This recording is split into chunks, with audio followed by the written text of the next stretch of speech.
Hello everyone, we have just dialed into the Stinger OS platform. This is a platform developed by a game company called Allison Smith, and it's powered by their gaming stack, which you can see at the bottom there. This is a game that is designed around hacking inside their environment, so we're not going to be compromising any systems today or ever on this channel.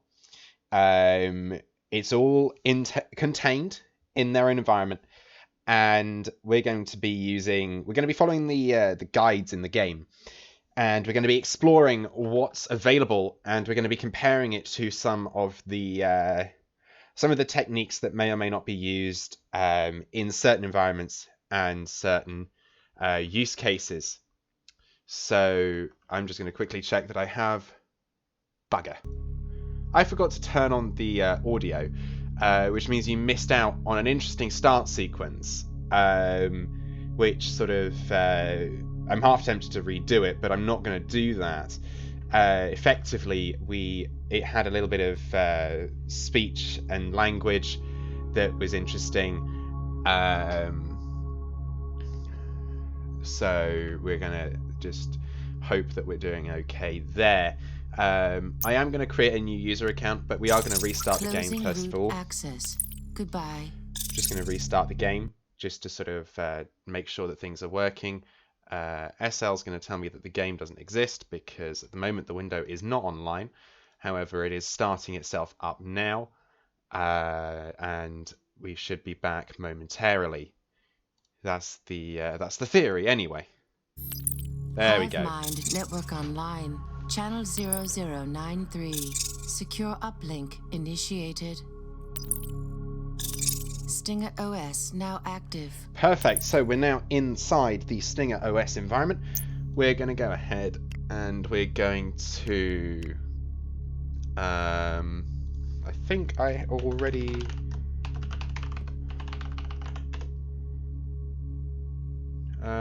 Nope, you didn't like that. Okay. Right. I'm going to be right back for a second, and I'm going to black the screen just so I can, so I can create the account, and we'll go from there. Alrighty, I'll see you in a second. I'm just going to black the screen so I can plug in my...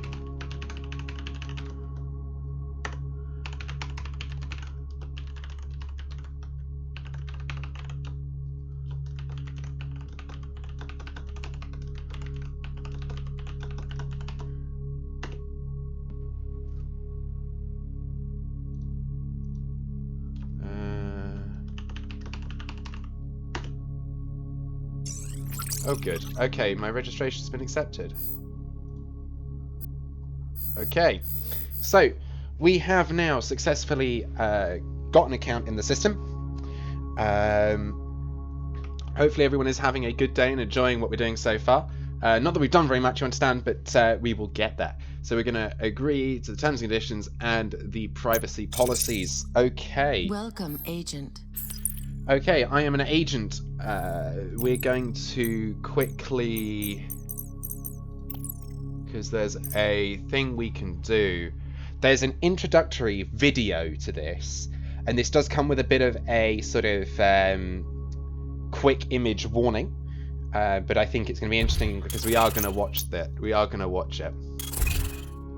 So I'm going to reset game progress, and we're going to connect in. Mind Network Online, channel 0093. So this is what we're about to see is what normally greets you when you start the game. Because I've played it for a little while, we're going to watch the video. Hackers break into financial institutions, cell phone networks, and personal email accounts. In support of our military and our government. So we need successful strategy. We collectively have a long way to go. Build the intelligence capability this country needs for the decade out ahead. So we need an FTC to follow its statutory authority to protect consumers both online and off. The program uses facial recognition to constantly monitor citizens. The United States is aggressively tracking and deterring criminals and terrorists online. Okay. So that's the video that we normally Stinger see. OS now active. What's going to be interesting is... that should let me in now. Invalid username or password. Do I need to sign in with... I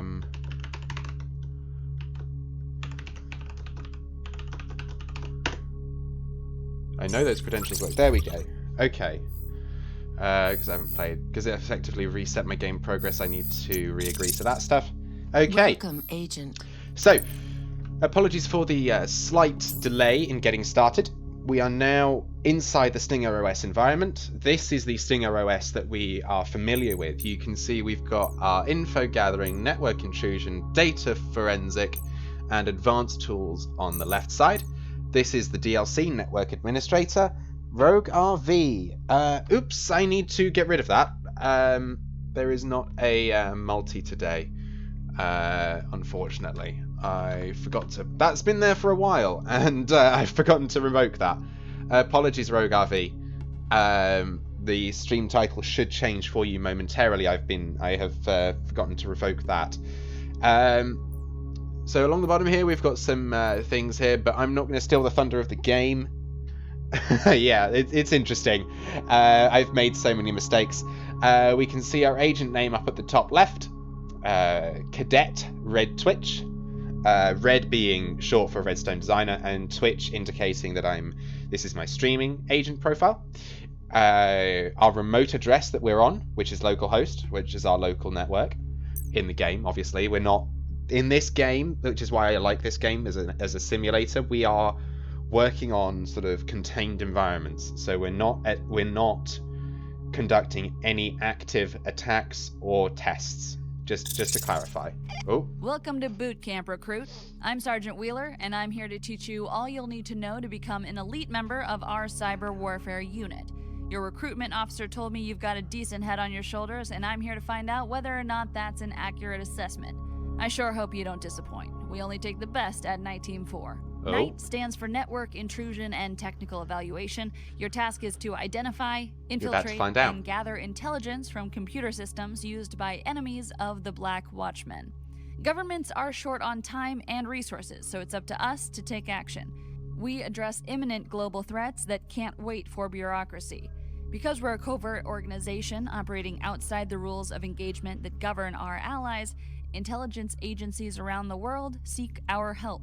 Before we cry havoc and let slip the dogs of war, you have some training to do. Ready for the challenge? Then let's lock in. Okay, so that was one of our main points of contact throughout the game, Sergeant Wheeler. Sergeant Wheeler is sort of one of the commanders of NITE Team 4. Rogue RV, what is this game? This game is a hacking simulator based off of the real world. This is not real-world cyber warfare or cyber intrusion. This is not leaving or attacking any networks at any time. We are purely engaging in a simulation, and a contained environment simulation at that, just to clarify. Okay, let's head into the academy. Thank you, Sergeant Wheeler. Select the Stinger OS Basics certification in the panel on your left. That will bring up an information screen on your right. Then click Access Certification to begin training. Good luck, Recruit. Thank you, Sergeant. Okay, so what we've got a set of qualifications here to work through. We're going to start at the basics. We're going to go with the basics, and we're going to start on the basics.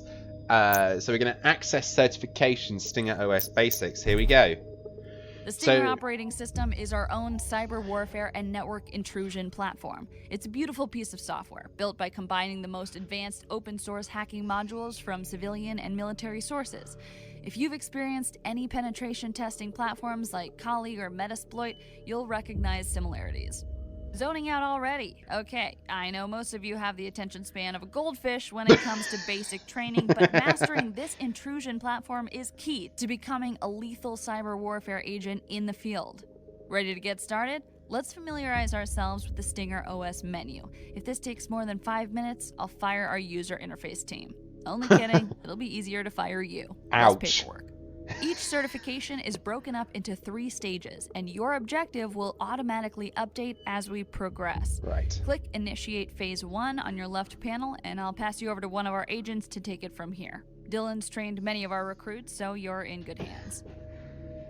Yeah, so apparently if this takes more than 5 minutes, we're fired. I think I'm going to hope that Sergeant Catherine Wheeler was joking. But in the unlikely event that she isn't, I think we'd best get started. What say you, Rogue RV?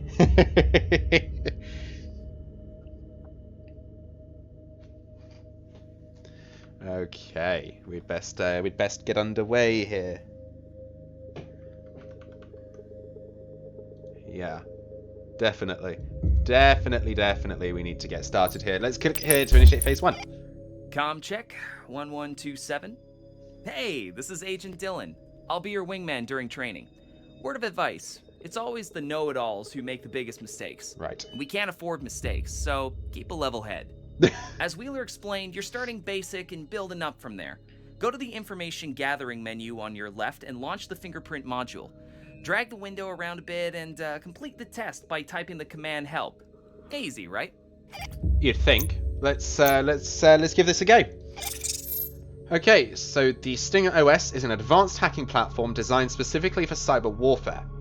You have access to a complete suite of military-grade hacking tools throughout this menu. So, information gathering. Oh, and that's the noise we're going to hear when we complete an objective. Open the host fingerprint module. Information gathering module initiated. So we've initiated an information gathering module, we've dragged it around, and we need to type the command help. Congratulations, training complete. Okay, so we can see that we've got, we can run some commands here. We've got the fingerprint exit and purge commands, we'll find out later. That's a pretty intense noise that's happening every second. In the future it won't do, but because we're getting used to the sort of basic UI, every single thing we do is going to give us an achievement. We're going to close that down. That's all it is. Everything we do is going to give us an achievement because of that. I'm going to open a window because it's actually pretty warm. I'm going to see what I can do about turning that down. Special effects volume. Let's bring that right down. That should be a little nicer now. Bing, bing, bing, bing, bing. Yeah, pretty much. It should be turned slightly down for you now. It's about half of what the standard volume is. So let me know if that is causing still a bit frustrating, and I'll have a look. One thing I have noticed here, we seem to have 5 separate desktops that we can run here, which I'm incredibly impressed by. Windows will give you 2, 3, or 4. Yeah, that's fine. Appreciate the input and feedback there. And we've completed stage 1. Excellent! You can listen and follow basic orders. That's not as common as you'd imagine. Ouch. The Stinger OS lets you access resources from other divisions within the Black Watchman. Division 40 is in charge of IMINS, the Imagery Intelligence section, and MASINS, the Measurement and Signature Intelligence. Right. They provide you with satellite feeds and drone coverage during operations. You can access these services at the bottom of your screen. Division 40 is the 4th icon from the left. Click it and enter the following coordinates. 38 latitude, okay. minus 77 longitude. Once you activate the satellite, click the back to globe link to end your task. Yeah, I am I am an able human being. That's the goal here. Okay. So your Stinger OS also has a collection of background processes and external services you can leverage during your missions. You can quickly access specific interfaces like the drone and imagery intelligence through the menu at the bottom of your screen. So we're going to come over here, we're going to find our globe. Drone and imagery intelligence active. Okay, so what we're looking for, that's going to make a noise in a second. 38 lat, minus 77 long. Drone and imagery intelligence 38 active. minus 77. Any guesses where we're going to end up? That's the interesting thing. Any guesses where we're going to pop up? And I don't know where we're going to pop up. Is the honest answer. Russia. You think we're going to end up in Russia? Let's see. I think we're going to end up in the US, because if we think about the meridian lines, I think we're going to end up in the US, but we'll see. Deploying imagery. Let's see. Imagery has been deployed. Oh, we're in the US. We're zooming in. Oh, hello. We have the Pentagon. I'm not entirely sure about how the Pentagon are going to feel about us zooming in on them, but oh, hi there, Pentagon. Yes, we are indeed looking at the Pentagon. Yes, we're going to go back to Globe now, and we've completed our certification. So I'm happy. Click on your avatar icon on the top left and change Nice! Before completing the certification, I want you to check out your agent profile. It's at the top left of your Stinger OS. Right. Change your avatar and return here to finish this certification. Okay, we can do that. So you can access your agent profile at any time. Okay, so we're gonna change, I don't know, let's change the coat of paint. So the ones that I have here are ones that I think I've either unlocked through other profiles. Oh, it's because I've got a game. So I've got the Hacknet game. So I've got they've factored in that and given me some stuff for the Hacknet kit. So we're going to deploy that. So we've equipped some. We've equipped that. We're going to equip a badge here. I don't know if we've got any of the ones down here. Avatar 01. Or we've got the good old hooded mask. I think I'm just gonna go with a nice. Let's go with one of those. Oh, that'll do it. Okay, we'll go with that. Okay, no, that was not what I thought it was going to be. Okay, so that's changed the actual look and feel of the OS, which is not what I wanted to do. Give me the same OS. The Black Watchman, I'm going to be a little more delayed in messages and responses because you're on phone. That is absolutely fine. Do not worry. Okay, so the Black Watchman is a game that Alison Smith made, and they have a bunch of they give you things for other games as well. So you get skins for references. You get there's missions that you can complete inside the game as well. But we're going to stick with the Stinger OS skin, and we're going to come back out, and we're going to complete our certification here. Okay, certification granted. Thank you. So you can see now we've got our certification. We have leveled ourselves up, and we are now certified. So we now have our basic OSINT. OSINT is open source intelligence. It's how we can get our intelligence. So we're going to access our certification. I'm impressed. Agent Dillon seems keen to train you. We've got subtitles on the right here. All right, you've completed your first certification. You have another 29 left. You don't need to do it all, but if you are curious, you're welcome to dive in. We're going to do. Not all certifications are about command lines and typing text.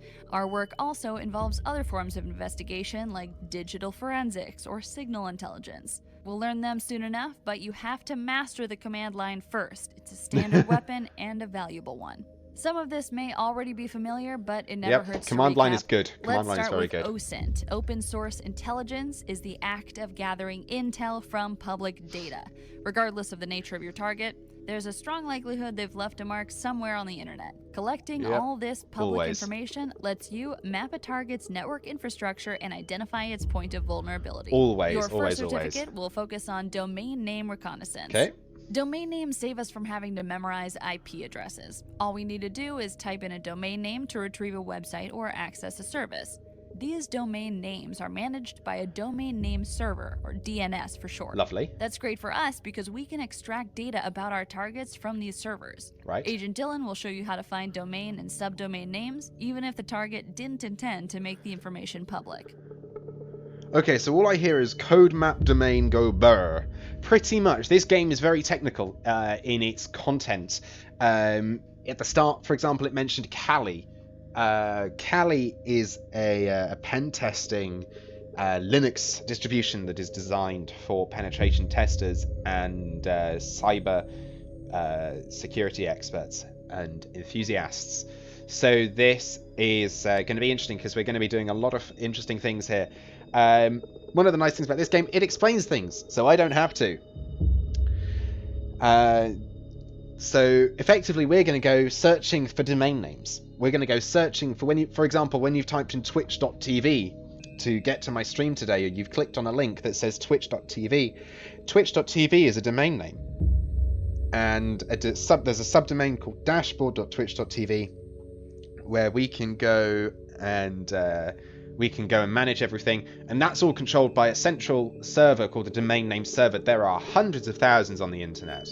And it's interesting to note that computers will sometimes have days-old information, and it can sometimes take up to 48 hours for a DNS change to propagate throughout the internet as a whole. Man, I love this part. It's fun to see what you newbies are made of and separate the wheat from the chaff. Right. Domain name reconnaissance. You'll need the DNS and vhost mapping module, which you'll find in the information gathering menu. We can do that. The first command you've got to learn is the sfuzzer. Right. Sfuzzer launches a good old-fashioned dictionary attack against the domain name, trying thousands of the most common subdomains used on the net. If you sfuzz a domain name like NITE-Team4.com, the dictionary will first try the obvious www before moving on to other subdomains like mail, FTP, or extranet.NITE-Team4.com. Each time a domain name answers positively to an sfuzzer request, it will show as active. Since that's all automated, you just need to decide how long to run the dictionary attack. The longer you run it, the more words it tries, and the more potential access points you gain. Remember, the attack always starts with the most common words. 10 to 20 seconds is a good enough benchmark for easy targets. Well, what are you waiting for? You're the one who needs to get certified, not me. Open that DNS and vhost module and launch a 10-second dictionary attack on the domain name NITE-Team4.com. If you get stuck, follow the instructions on the terminal. Okay, so just to sort of recap there, we're launching what's known as a dictionary attack. We've got a list of options, and we're going to attempt to try them one by one. So that's what we're doing here. Information gathering module. That's going to annoy initiated. me. So we need to help sfuzzer. I'm just going to show you the help prompt here. So we have our target, and we have a time limit. So we want to run an sfuzzer on NITE-Team4.com with a time, so -t, of 10 seconds. So we're going to get some, so it's going to count down and it's going to tell us what we found. So we found NITE-Team4.com, hivemind.NITE-Team4.com, and test.NITE-Team4.com. So we found 3 domains. If we tried for longer, we could find more. So if we tried for 30 seconds, we may find more than if we do 10 seconds. Oh, hello. That's going to be a follow from Glitched Vision 0101. Thank you very much for the follow. Google, Yahoo, Bing, and the likes. Ask Jeeves isn't as useful anymore. Sometimes a search engine will accidentally index a private subdomain because of an oversight, leaked reference, or careless third party. We're here to take advantage of that mistake. Right. I want you to use the OSINTSCAN command on NITE-Team4.com and specify a database to look through. To look through Google database, you will type -s google.com. 1 second, I'll To ask for respond the in a first sec. 500 results in the search engine, you simply add -d 500. So, your final command will be OSINTSCAN -s google.com -d 500. If you get stuck, the instruction should help. Dropping a follow on a fellow low vision. Nice. It's nice to meet you, Glitch Vision 0101. It is really nice to meet you. Yeah, I have low vision. This is a really fun game, and the way they've done it is really accessible in terms of, you know, as you can hear, we've got the agent talking us through what we're doing. We don't have to read all this stuff on the left. BRB, I have to eat some food. Alrighty, Rogarvi, enjoy your food, and we will see you back later. Okay, so we are launching the DNS and vhost mapping module. Information gathering module. And we are initiated. running an OSINT scan. And we're just going to pop the help for it up. So, we have our target, our sources, and our limit. So, we know, for example, we want to attack. Well, we want to attack. We want to scan. We want to use open source scanning on NITEteam4.com with our source of google.com and our first 500 results.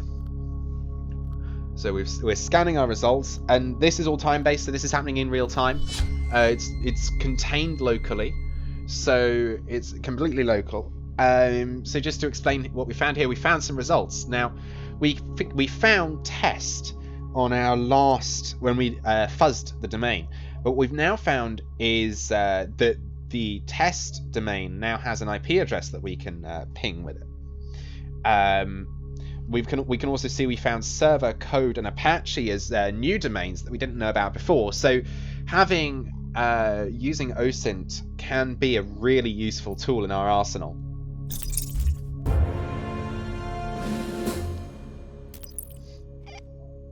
Excellent work! You know what you have now? The expertise to quickly identify potential entry points in an enemy network. You have the keys to their house. Of course, once you're inside the house, you'll need a new strategy. There's one last trick to the OSINT scan command. Sometimes a server can host multiple domains. Yep, Though that's one true. domain could be protected, another could be vulnerable. Yep. IP addresses are unique numbers that identify internet servers, and if you search by IP, you'll find all domains and subdomains present on that server. Very true. This doesn't just locate entry points. It helps discover links between organizations, like a supplier or a sister company that shares the same server. Right, let's finish up. Execute an OSINT scan on our IP address, 98.124.199.93. Yep. Okay, so as the guys just said, you know, we've got an IP address and we've also got name servers that can be shared as well. So what we now have is we have an IP address Information gathering module initiated. that we can run an attack on. Well, not an attack, sorry, I need to stop using the word attack. We can run a scan on. We can do 98.124.199.93 on bing.com as a source, and 500 results, please. Okay, so we're going to get the first 500 results from Bing, and we'll see. So we've only found the NITE Team 4's test dot subdomain, which I'm happy with. So we haven't found any any associated organizations there. So we've completed our certification on on domain names. So that's good. We are certified to interact with domain names. Okay, so we're going to do some advanced OSINT, or do we want to do some fingerprinting? Let's find out. What would we like to do, chat? Would you like to see a little bit of advanced OSINT, or would you like to see a little bit of fingerprinting? That's my question. Because I do not mind either way. We're going to complete all of them. I guess we'll complete advanced OSINT then. So we're in our basic terminal operations certification at the moment. Let's just go with advanced OSINT because we've just done basic OSINT, so it makes sense. We'll level You're up. almost there. Only a few more steps until we give you access to more powerful modules. We need to know you're comfortable with a sidearm before handing you a grenade launcher. So let's finish the basics. Very true. This next certificate covers advanced OSINT tactics. Very true. They don't want to hand us the high explosive before checking we're competent with a pea shooter. Even though that's completely false, but it doesn't matter. This game is based on real programs and cybersecurity competence. It really is. The game is really based on that, and they tie it in a lot. So if I go back and I show you the intro, you know, they link it to things like Kali and Metasploit and all of these other real world tools. Oh wow, network systems admin. Goodness me. I think this game would be right up your alley then. I tell you what I will do is I will I'm going to drop a link in the channel to my Discord. If you join that, we can definitely talk about that, because I think, you know, the game, I think, is going to be one that's going to be really interesting to you. So let's complete our advanced OSINT course, because I think that's going to be fun. Time to play around with the tools you've learned. Oh yeah. I've set up various subdomains on NITEteam4.com, and I want you to test out different S-Fuzzer dictionary attacks. Right. You'll notice contrasting results between a 5-second attack and a 20-second one. Yep. Follow the objectives to complete the task. And that's always going to happen, because if we're running what's known as a dictionary attack, we're going to have different time-based results. That's always going to happen. Information gathering module initiated. So if we search for 5 seconds, what's going to happen is we are not going to find very much.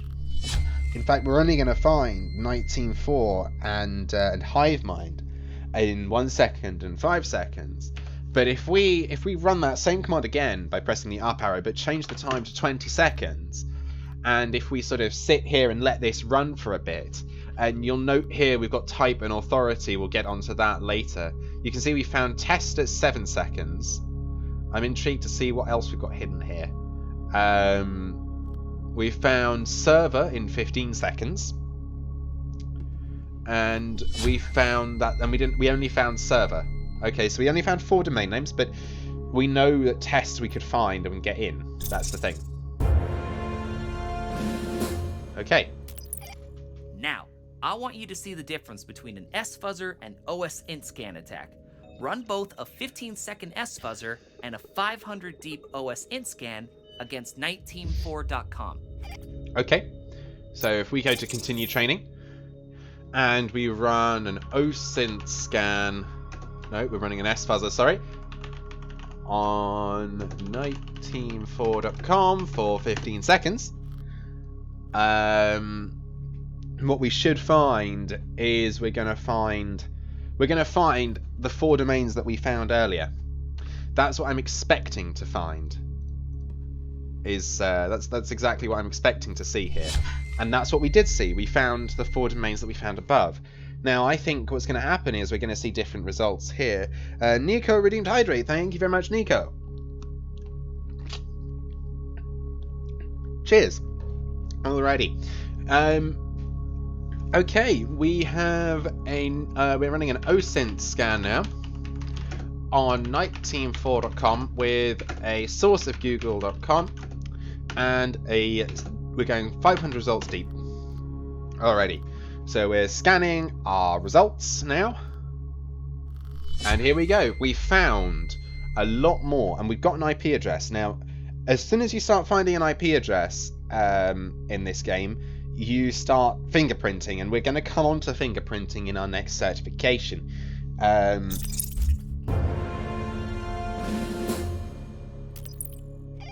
Excellent! Time for a little test. I've hidden the subdomain forums.NITEteam4.com. Okay. Use what you've learned so far to find it. It may be a long S-Fuzzer or a really deep OSINT scan. Right. You might also find it in another search engine's database. Despite what their marketing team says, Google isn't the only one out there. Go for it. Yep. that's actually quite true. There are others. So our mission is now, we're moving on from our sort of run this, run that, to find. So we now have an assignment. We need to find that subdomain. So what I'm going to run is, I think I'm going to run an OSINT scan on NITEteam4.com, and I'm going to use the Bing source, and I'm going to go 1500 results deep. Oh. The source bing.com is not... Oh, it's because I used two eyes. That's the problem. Okay, so now we've got... So we're scanning 1500. So this is, as you can see, this is going to take a little while. Because we haven't sort of confirmed anything. So we're on 1100, 200, 300, 400, and we've got our results. And we did find forums. And we did find it. I wish it told us how long it took to find, but oh well. We'll get that completed and ticked. So we've completed our certification, and I'm happy. We're now going to move on to our fingerprinting. Now, fingerprinting is our methodology to... fingerprinting is our ability to sort of get technical fingerprint data from a server. Look how far you've come. Thank you, Catherine. Glad to see your recruitment officer was right. It won't be long until we turn you into an excellent agent. Okay, back to work. After you find a network's footprint, you'll need to scan for applications or services which are running on the server. Yep. Once you identify them, you'll want to search for any known vulnerabilities you can exploit. Services on a server need to communicate with the internet through a port. In the same way as when browsing the web, your browser connects to an application server via the default port 80. Or Scanning 443. every possible port is a laborious process, but the Stinger OS comes with a distributed proxy network, using hundreds of servers to return results in seconds. Thank God. Let's see how well you can find an open port and identify its running software. Agent Dylan will guide you through the explanation. I will say thank God for that. Because otherwise we'd be here for quite literally hours waiting for one result or one sequence to come back. Time to learn more about our target. Fingerprint commands are pretty straightforward. To scan the www subdomain, type fingerprint www.niteteam4.com. You can enter this command in any terminal to automatically launch the fingerprint module. Also, you can launch the terminal via your information gathering menu. Yep. I've put the exact command in your certification objective, so make sure you follow the objectives. And that's... Yep, most of what happens in mere minutes in this game takes hours of work to weeks. Yes, and they've honestly, they've come up with really good ways to explain it. To explain it away as well, like the distributed proxy network in the game. That's a really clever way of explaining why it takes seconds to do what would in the game take hours or weeks or days. So we're going to run a fingerprint now, and what's going to happen here is we're going to work out by fingerprinting and running the scan against all the servers and systems on that subdomain what's running. So we're going to fingerprint www.niteteam4.com.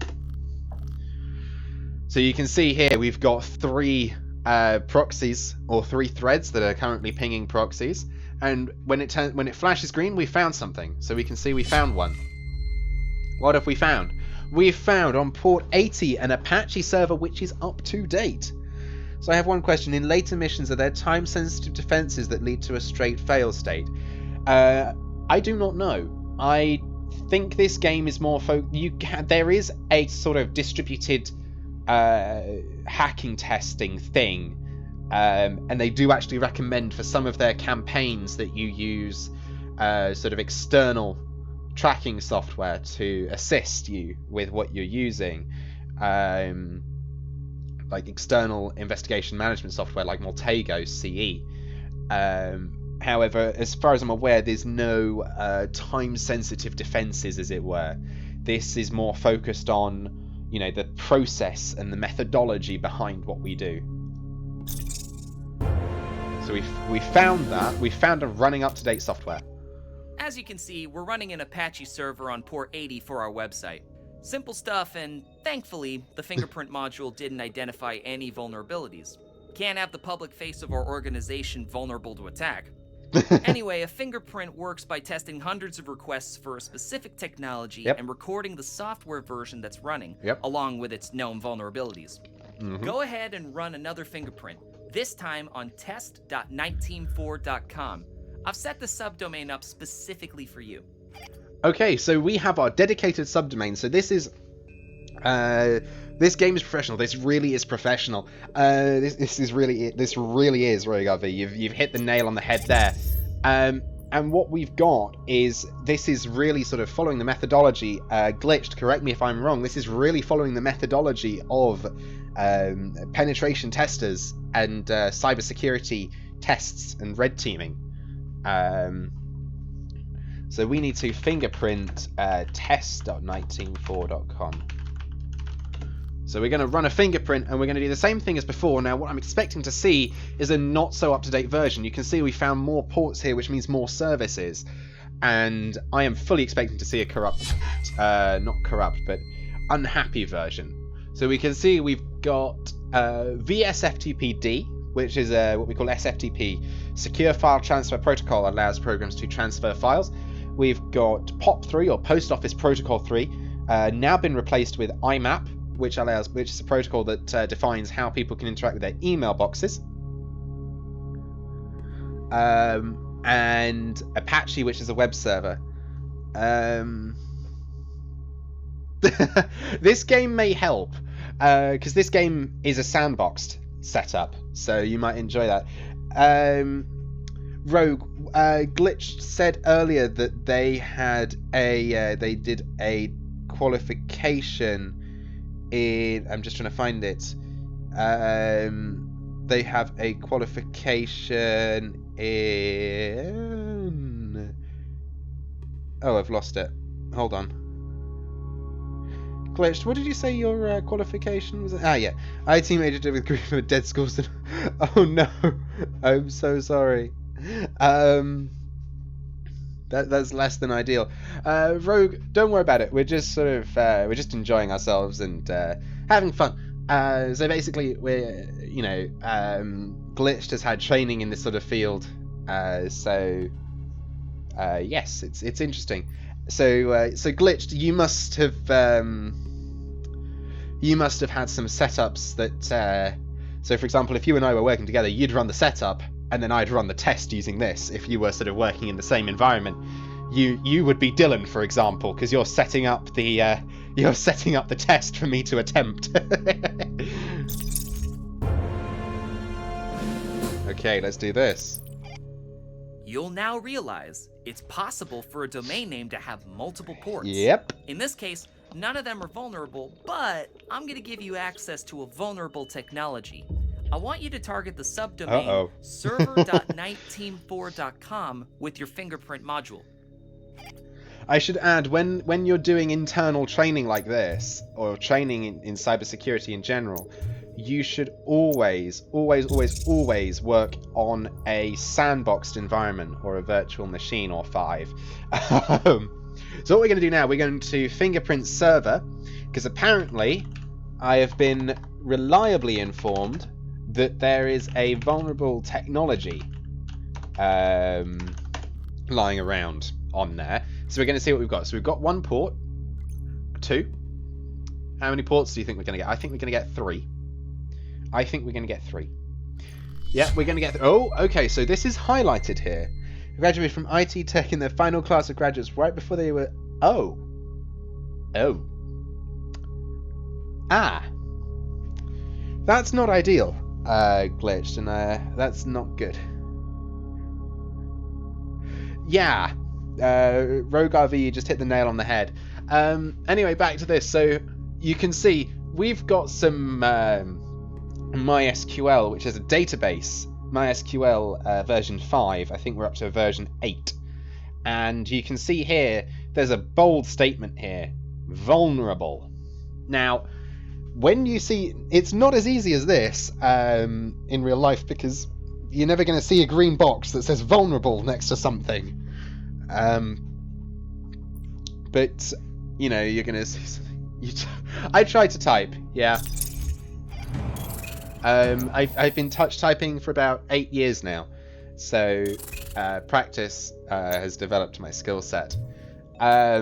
We have some exploit databases now, so this is going to be interesting because I think this one, this is where it starts getting really real. With information on your target's domain, subdomain, port, and software, you can now determine the best way to infiltrate their network. Oh, the yeah. fingerprint tool may flag up vulnerable technology, but you still need to know how to exploit that weakness. Your Stinger OS has a built-in database of all known exploits.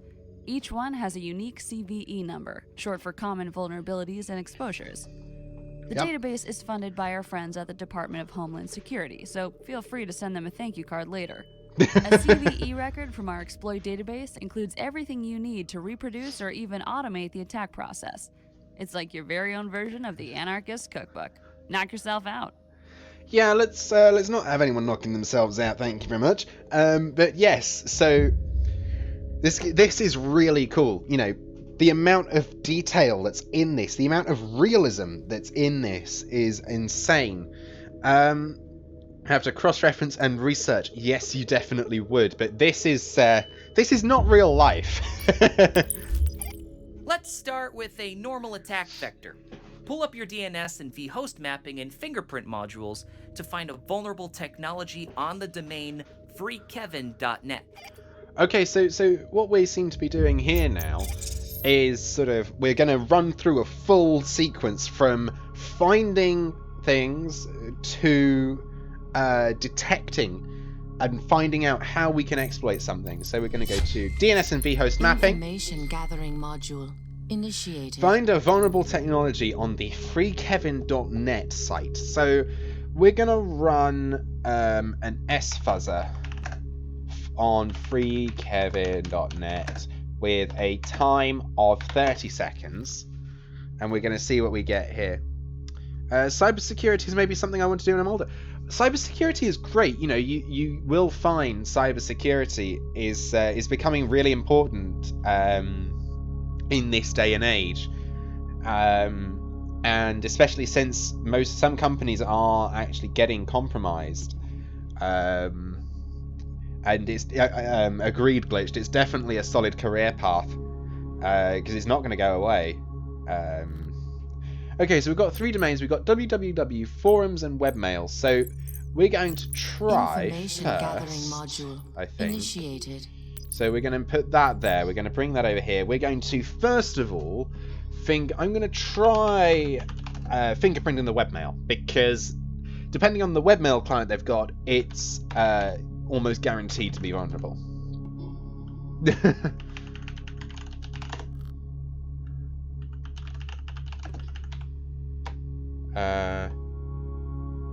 What was I doing? Fingerprint.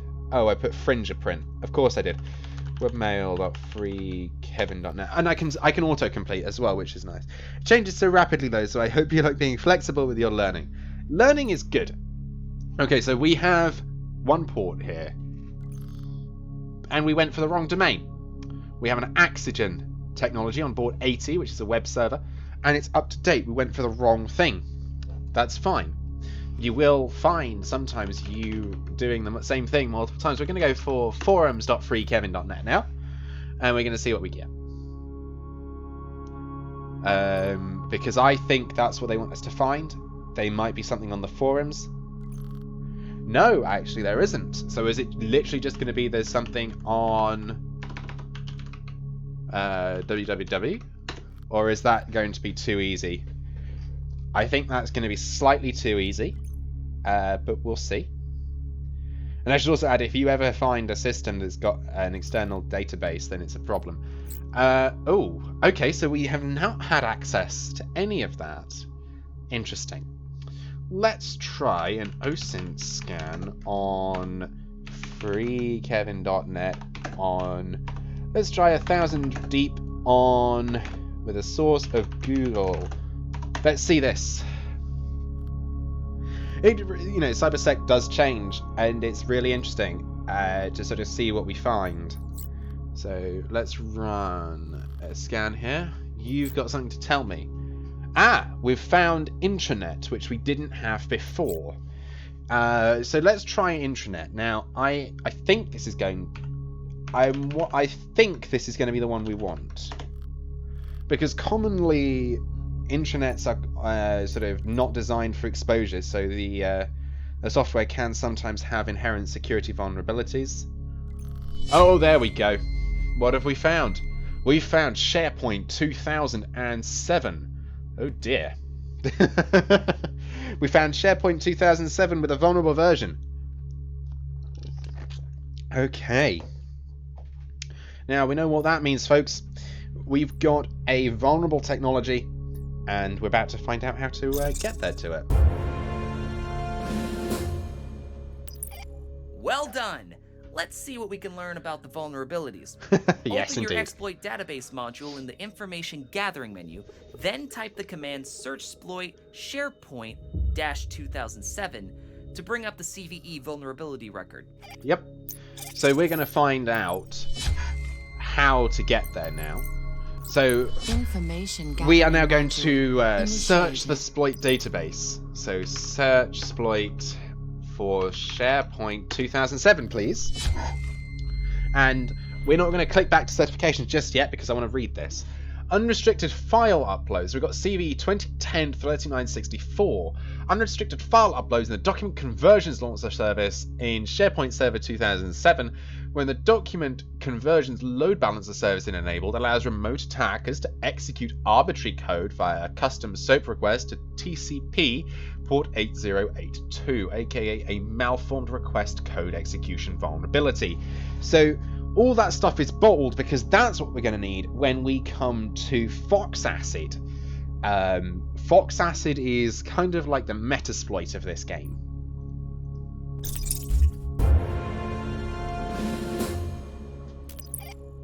Awesome!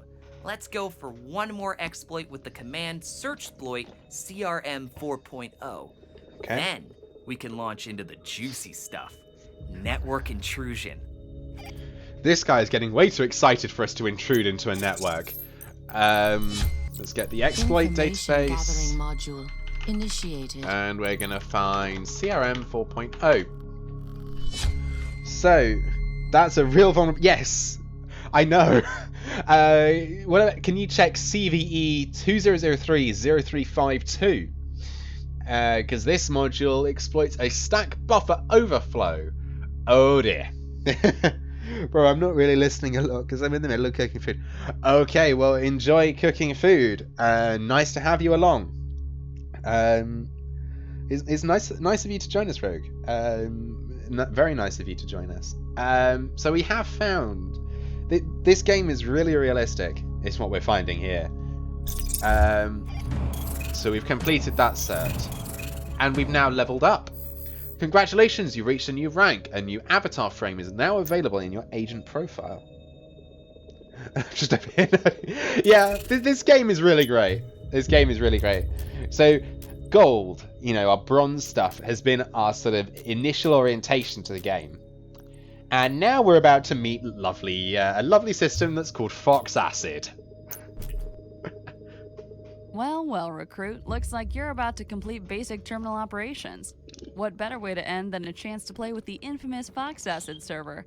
Developed by the NSA for their tailored access operations unit, Foxacid orchestrates automated exploits with multiple applications. Oh dear. The original version was mostly used for inbound queries. A visitor had to call the Foxacid server to get infected. Our upgrade comes with thousands of outbound automated exploit scripts, so we can now actively attack a target instead of waiting for them to come to us. Civilian tools like Armitage are also useful, but our version is a lot more powerful. Right. For now, we'll give you access to basic scripts and exploits. Your task is to infect the cyberdynegroup.net and install the After Midnight rootkit. Right. This is a small footprint, kernel space, persistent rootkit that will provide backdoor access to their network. Okay. After this task, you will complete basic terminal operations. Then, you can move into advanced training or take on your first official mission. Good luck. Alrighty, eating now. Alrighty, Rogavi, see you later. Okay, so we're about to get started here. You're almost done. You know the drill. Find a vulnerable entry point for the domain cyberdynegroup.net. Follow the instructions in your objective. Okay, open the DNS vhost and find a vulnerable technology. Okay. We know exactly what we're doing. We know exactly what we're doing here. We're going to run an OSINT scan on Cyberdyne with a source of google.com and a... that's not right. We're going to run a 1500 records deep on google.com search for this. And in another research... Information gathering module initiated. Yep, I know I've got that. I want to run an S-fuzzer on Cyberdyne group for 30 seconds, please. So this is going to give us some results here. So we've got mobile and we've got VPN. So information gathering we're module now going to initiated. get a... we're going to fingerprint on www and find out what we have. You are still rolling for another... you're still rolling. So we've run a fingerprint here. Of course, www is not going to be what we're searching for. You're about done in a moment.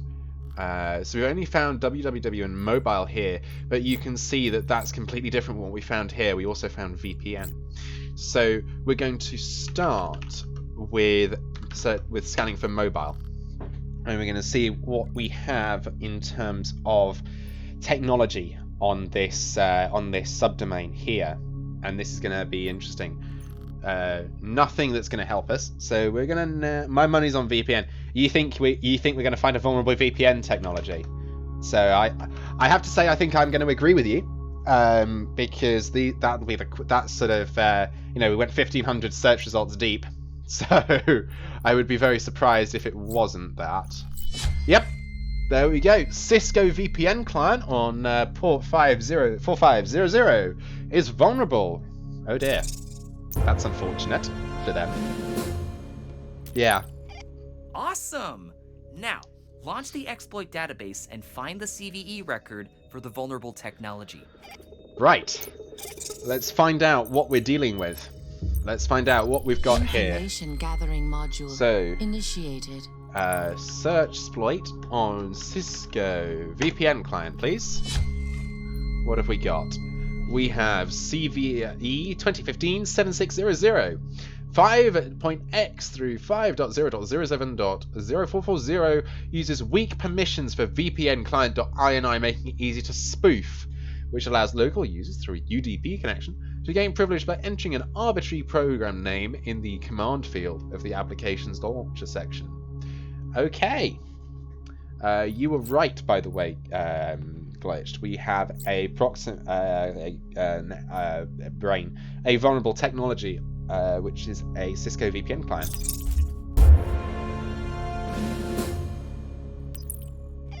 This is it. The final stage of your basic training. Right. Open your Fox Acid server and enter all the attack parameters you saw in the CVE records. Take your time and make sure you've got the attack parameters on the left and the target parameters on the right. Yep. When you're ready, click in the center to launch the attack.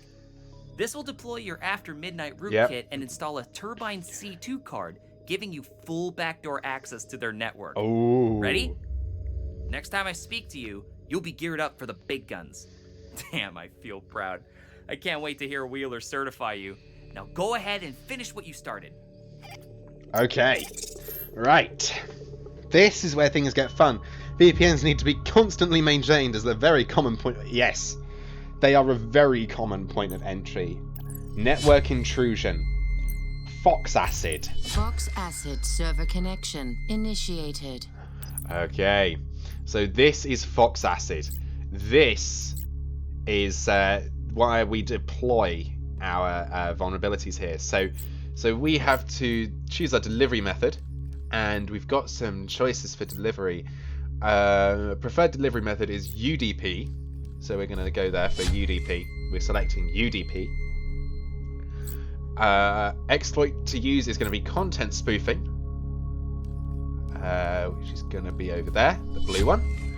And our rootkit is we want to install the After Midnight rootkit, which is going to give us access to their network. Our target URL is going to be our VPN, and it's already going to fill-in for a Cisco VPN client on port 4500. So we have this sort of big button, sort of slap bang in the middle, just a big go. So I think we've waited long enough in this game. Let's do this. Fox acid attack launched. So we're in, and here we go. Fox acid attack successful. Fox acid attack has been successful. You can filter Turbine C2 network cards by toggling the 4 categories at the top of the screen. You can also search by name or address. So we've got agent controlled. We can enable the Hive Mind network, or we can enable the Rogue network. We can enable the NITE Team 4 controlled. Now we've got a phone CID backdoor, but I'm not worried about that. But I can connect completed. to this, and I am now coming from Cyberdyne's Turbine network. C2 But we're going to registry disconnect network from disconnected. that. So we're going to do that, and we're in. I almost did something I thought I was going to regret, but oh well. To whom it may concern. Oh. It is with great pleasure that I, Sergeant Catherine Wheeler, recommend Agent 7491 for the rank of Security Analyst Level 1. After successfully completing the basic terminal operations training with speed and finesse, this agent is now ready for active duty. I hereby request that we grant access to our Advanced Training Certification and Mission Center. I stand in strong belief that Agent 7491 will be a reliable addition to our organization and wish them a long and successful career in the agency. Respectfully, Sergeant Catherine Wheeler. Okay, so we are now certified in NITE Team 4. We have completed our training. I'm going to shut this down. We've completed our basic training here. We are going to complete the advanced training sections of the course because advanced training is good training, as they say.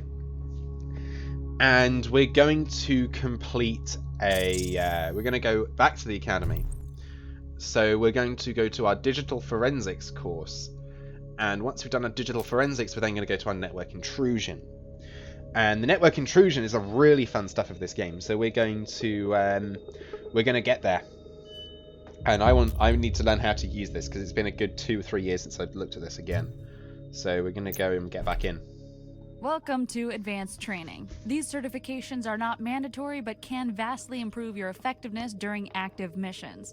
Your eagerness to better yourself has been noted. Keep it up.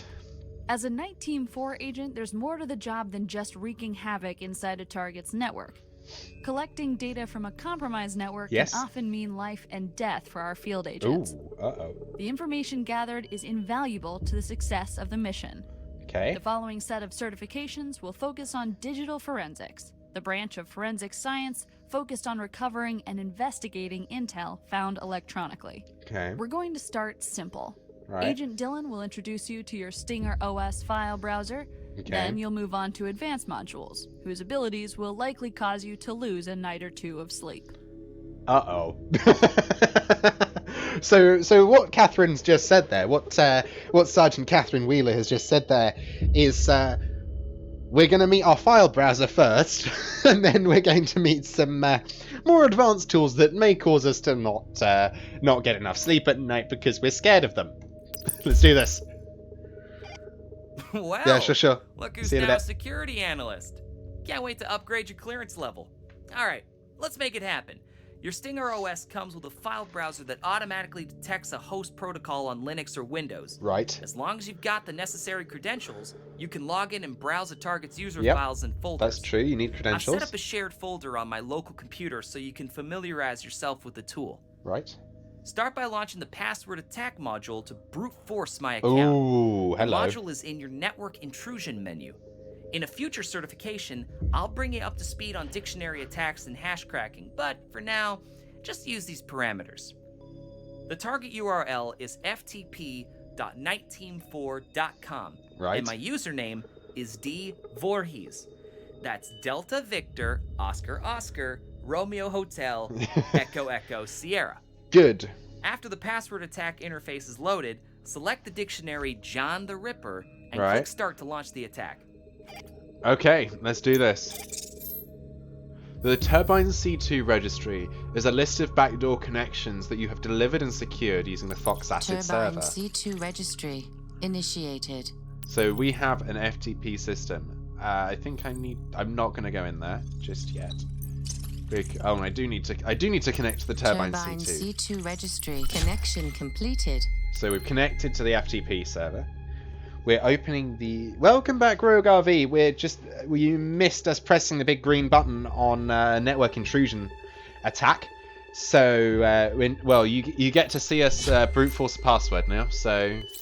Password attack and intrusion module you missed our first intrusion, Rogue RV. I'm so sorry. You missed our first intrusion.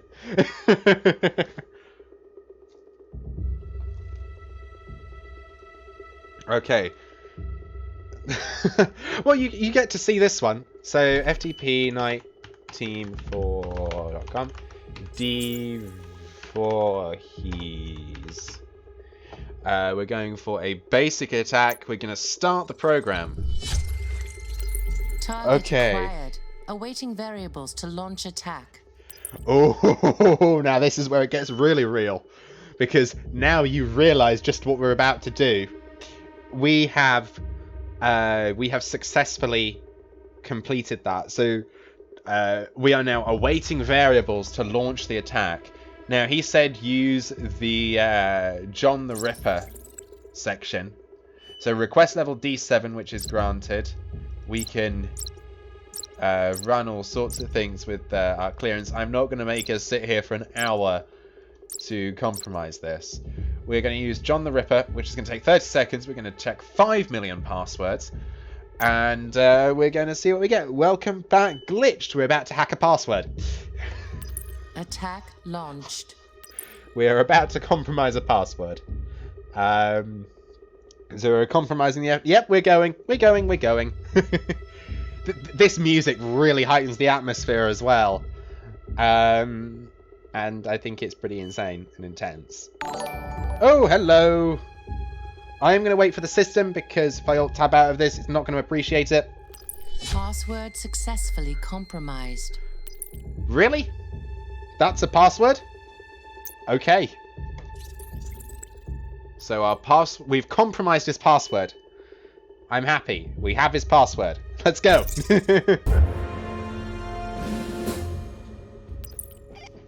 Awesome! You found my super secret password. Looks like I'll have to update my AOL login info. Now, the password was Jason, all lowercase, JASON. My user directory. My computer IP my bot isn't is checking 192. Oh, Rogue RV, thank you for the host. 1.1.5. The file browser module is in the data forensics menu. I bet that's written on a post-it note stuck to the side of a monitor. Wouldn't doubt it, given what's going on and the complexity of the password. You might find it's one of his children or one of his friends or something. So what we're about to do now is we're about to... so we've got an IP of 192.168.1.5. That's an actual subnet. So digital forensic and file browser, please. But while connected to Dylan's computer using IP 192.168. 1 and 5. Detecting OS. Load from password attack. So we're loading from our password compromises. Confirm. We're in. And we are downloading the file dvorhees.nt4. So we're finding it. Let's go into cool stuff. Personal stuff off limits. Boring finance. Okay, we're not going to go any further in there. Let me go up, please. We're not going to go in there because that's an Easter egg I don't want to get involved in. And we're going to download dvorhees.mt4. We're going to move just to show you the weakest link in the security chain is often the human. Oh yes, very much so. Very, very much so. We're not going to do that. No, we're not doing that. Gaining access to a target's network not only allows you to dig around their computer, you can also plant malware or even compromising evidence within their system. It's an effective means of gaining leverage and control over your target. Plus, it's fun. To finish the certification, plant the file Bank of China Savings Account in my user directory. You'll need to navigate to my Documents folder and upload the file by double-clicking it in the Delivery Package panel. Uh-oh. So we're about to incriminate our fellow colleague here. Okay.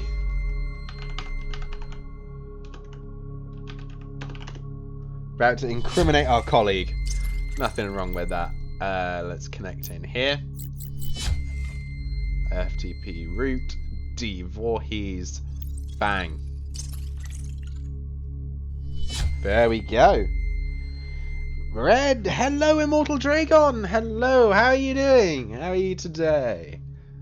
And we've successfully planted our Bank of China savings account evidence against D Voorhees in his home directory. Now all we need to do is wait for InfoSec to find it. How are you today, Jay?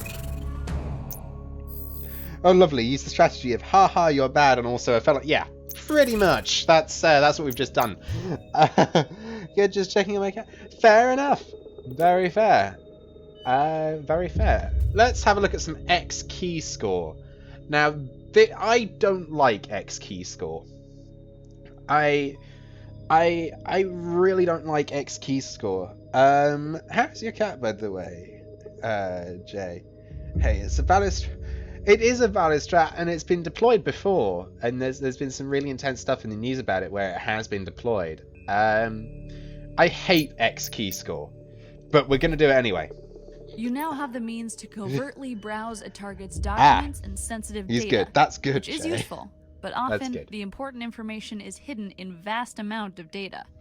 It's far too time-consuming to sift through it all manually. Luckily, our friends at the NSA gave us access to X Keyscore, an advanced server grid that gathers and analyzes millions of data points in mere seconds. When you're searching for a needle in the haystack, X Keyscore is like a powerful magnet. As a level 1 security analyst, your access to military and civilian surveillance data is very limited. But you can use X Keyscore to identify specific patterns in any data sources you yourself find during missions. Brill. Agent Dylan will demonstrate what you can get out of X Keyscore at your current clearance level. Okay, this is going to be exciting because we are now working in NSA X Keyscore. We now have X Keyscore, which is a data analysis system. Was that without food and water? That's good, Jay. That is very, very good.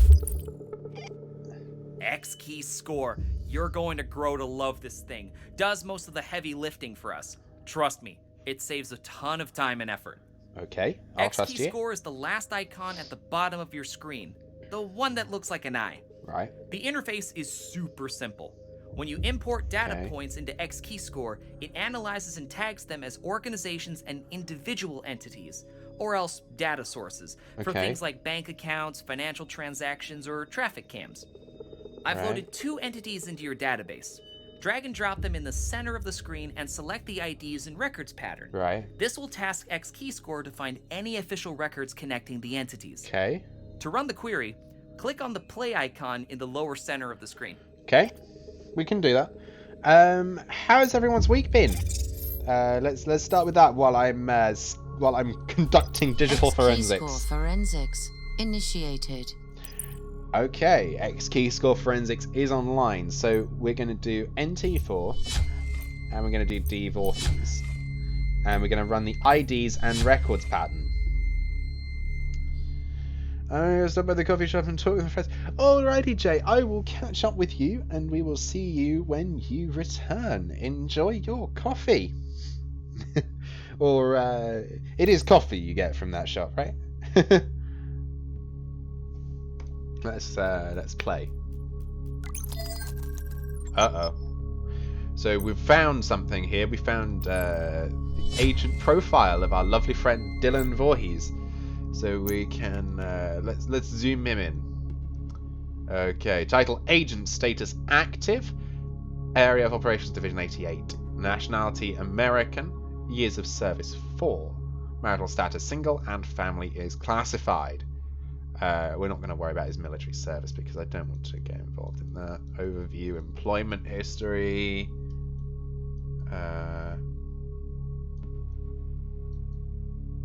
Okay, interesting. So we have that. Enjoy, That's Jay. me. Hard to think I could be such a skilled hacker and such a handsome devil. Some of us just have it all, I guess. Now let's add Wheeler as a third entity. Try to find something that connects all three. Okay, so we're gonna add our boss. So we're gonna spy on our boss. Initiated. This is gonna be interesting. Let's run the dot pattern. So we have Agent Wheeler's NT4 as well. So we've got Wheeler. So we've got Catherine Wheeler, archivist. She's not an archivist though. That's the thing. She is not an archivist. X key score forensics initiated. The dude is making jokes while he shows you how to be. Yeah, pretty much. Agent, your request for transfer has been granted by you remember in 19.4 section 8 under the direct command of Sergeant Catherine Wheeler. Okay, good, perfect. Great job! I've reset your entities and loaded up an investigation scenario. Find a Okay. connection between Sigil and the Black Watchman. Any new entities you discover will automatically be added to your X key score database. Okay, so the Black Watchman is a sort of puzzle game that's been based off of that this has been sort of folded into the lore of. So we're analyze the list of suspects and the connection to the Black Watchman, investigate deeper into Quachil Utaus connections, and find a connection between Sigil and the Black Watchman. Okay, so we're loading X X key key score score. forensics initiated. Okay, so I want to take NT4, you and you out of the picture. You said you'd reset my X key score, but you really haven't. Okay, so we're going to bring in the Black Watchman. We're going to bring in them, and them. Oh, you can't do that. Okay. Why can't I hit? Oh, server capacity. Oh, choose a check. There we go. So I can only have 3 systems online at once. You're running, and we're done. We have a mission report here. We found a link. Okay, that's good. And we're not going to find anything there. Okay. So we're now going to pull out the Black Watchman, and we're going to drop in this one. Drop in you. Forensic analysis detected. You should try to run another analysis in combination with another entity. Let's bring out Oscar. And let's bring in Gregory. Let's see what we get this time. Partial. Okay, let's bring out John and bring in Oscar.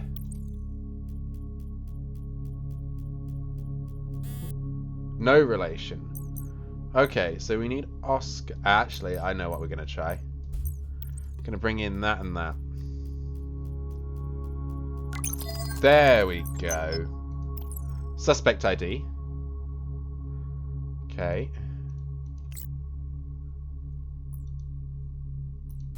X key score forensics initiated.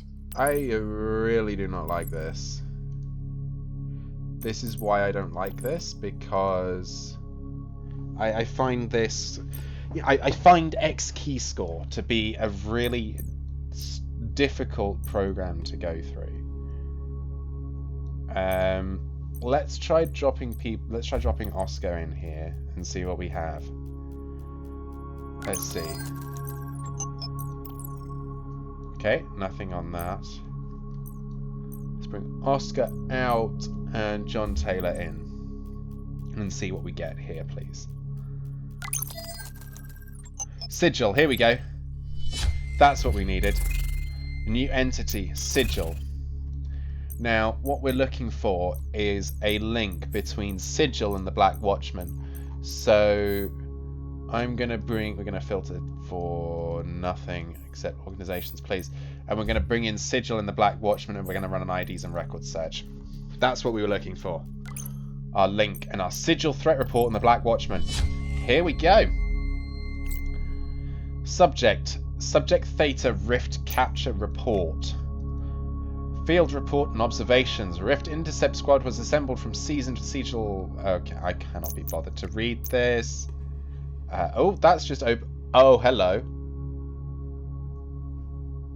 Okay, if you are interested in reading this, I'm gonna post a link in the chat. If you want to read that, you can open the link that's there, and you will see that we have that's the threat report that has come up there. You can read that as you wish and enjoy whatever you get out of it, I guess. Just sort of when we're using things like documents and things, I'll try and do that for future, so you can all so you can read them if that would be helpful to you. Okay, training is complete. Certification has been granted, and we've got one final, which is going to be mobile forensics. So let's do this. Great work, Agent. This is the last step of your digital forensics training. Agent Dylan and I prepared a little investigation scenario to test what you've learned so far. Good luck. Okay. Alrighty. Let's start by investigating a new employee at cyberdynegroup.net. Right. We stole it. Borrowed his laptop and uploaded its contents to XKeyscore. You've already got access to their network, so open your Turbine C2 registry and connect to the Cyberdyne network. It's the first icon on the lower middle of your screen. Oh dear. The registry shows all the networks you can access thanks to your work with Fox Acid. Locate the network card you want to use and click Connect to VPN. Okay. Your remote address at the top corner of your screen will change to Cyberdyne. This means any web navigation or attacks you carry out will look like it's coming from inside their own network. Neat, right? Use XKeyscore to find intel about the location of the main corporate file server. Once you found it, run a fingerprint attack against the server. Whoa! Oh gosh! Well, you got to throw me a riddle now, Rogue RV. You're fine. Don't worry. It happens. There's not an easy way I can C2 registry refund that, unfortunately. Connection completed. You found one. Okay, let's have it. XKeyscore forensics initiated. Okay. Just unplug you. Plug you in. Plug you. Wait, NVM is bad. Take your time. Oh, I need to unplug Sigil and then drag in Cyberdyne with an IDs and records. Here we go. Employee record. XKeyscore forensics initiated. Okay, what do we got? Click to zoom. Okay, you report to John Dyson. Okay, that's how we're gonna play this. XKeyscore forensics In goes John initiated. Dyson. I have a good one. Okay, let's have it. Official employee welcome kit. Let's have a look.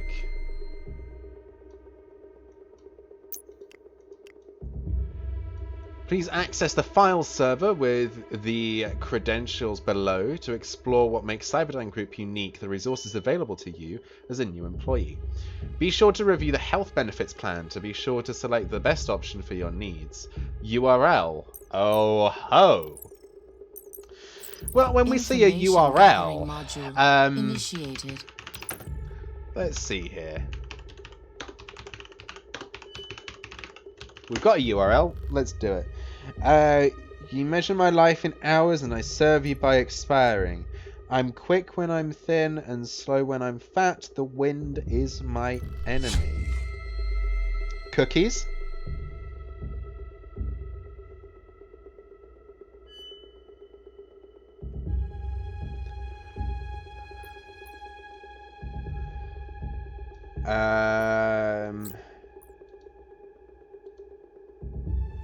I'm not sure then. You measure my life in hours, and I serve you by expiring. I'm quick when I'm thin and slow when I'm fat. The wind is my enemy. A session?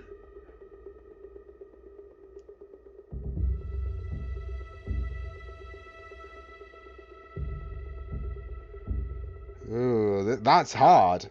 That is hard, that one. You want to know the answer? Give me one more guess. Okay.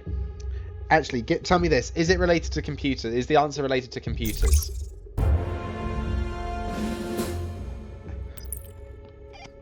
Awesome! We now know the server location. It's not vulnerable, so you gotta access the server legitimately. We have the employee username, but running a password attack is risky. If we get caught, we'll lose the opportunity to plant our malware. According to the intel you found, the employee has a corporate-issued cell phone. Go to the network intrusion menu and launch the phone CID backdoor. Use the intel you identified in XKeyscore and enter the cell phone's unique MAC address and vendor name. Then, investigate the phone to find the password. Right. Let's see. Before we carry on with that, let's try and figure this out.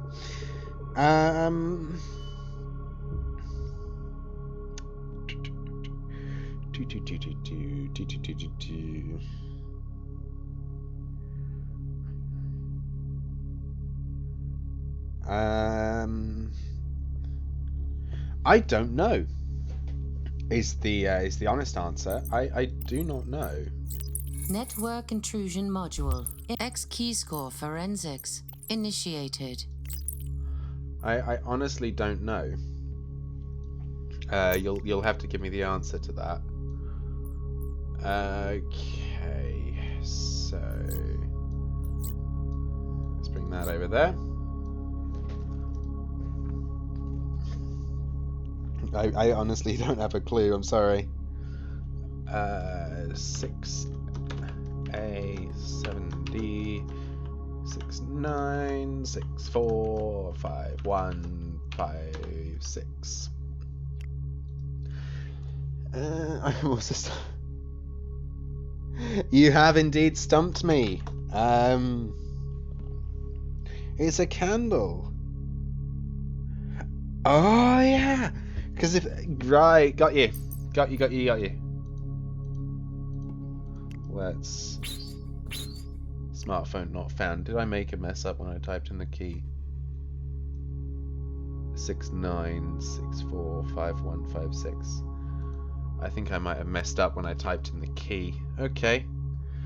6A 7D 69645156. There we go. I was thinking that but wasn't sure. Okay. That's fair. Okay, so device time is 2036. We are in. Okay. We can't turn on any of this. Find a clue for her password. Let's, the only contact we have is John Dyson, and it's encrypted. See what her settings are like. Wi-Fi? None. Device information is essentially the same information that we have here. And notes. Temporary password. Here we go. There is a house. One enters it blind and comes out seeing. What is it? School. I think that's school. Just 20 channel points away from my turn. Well, enjoy your turn when it comes. Enjoy your turn when it comes, Glitched. Very much so.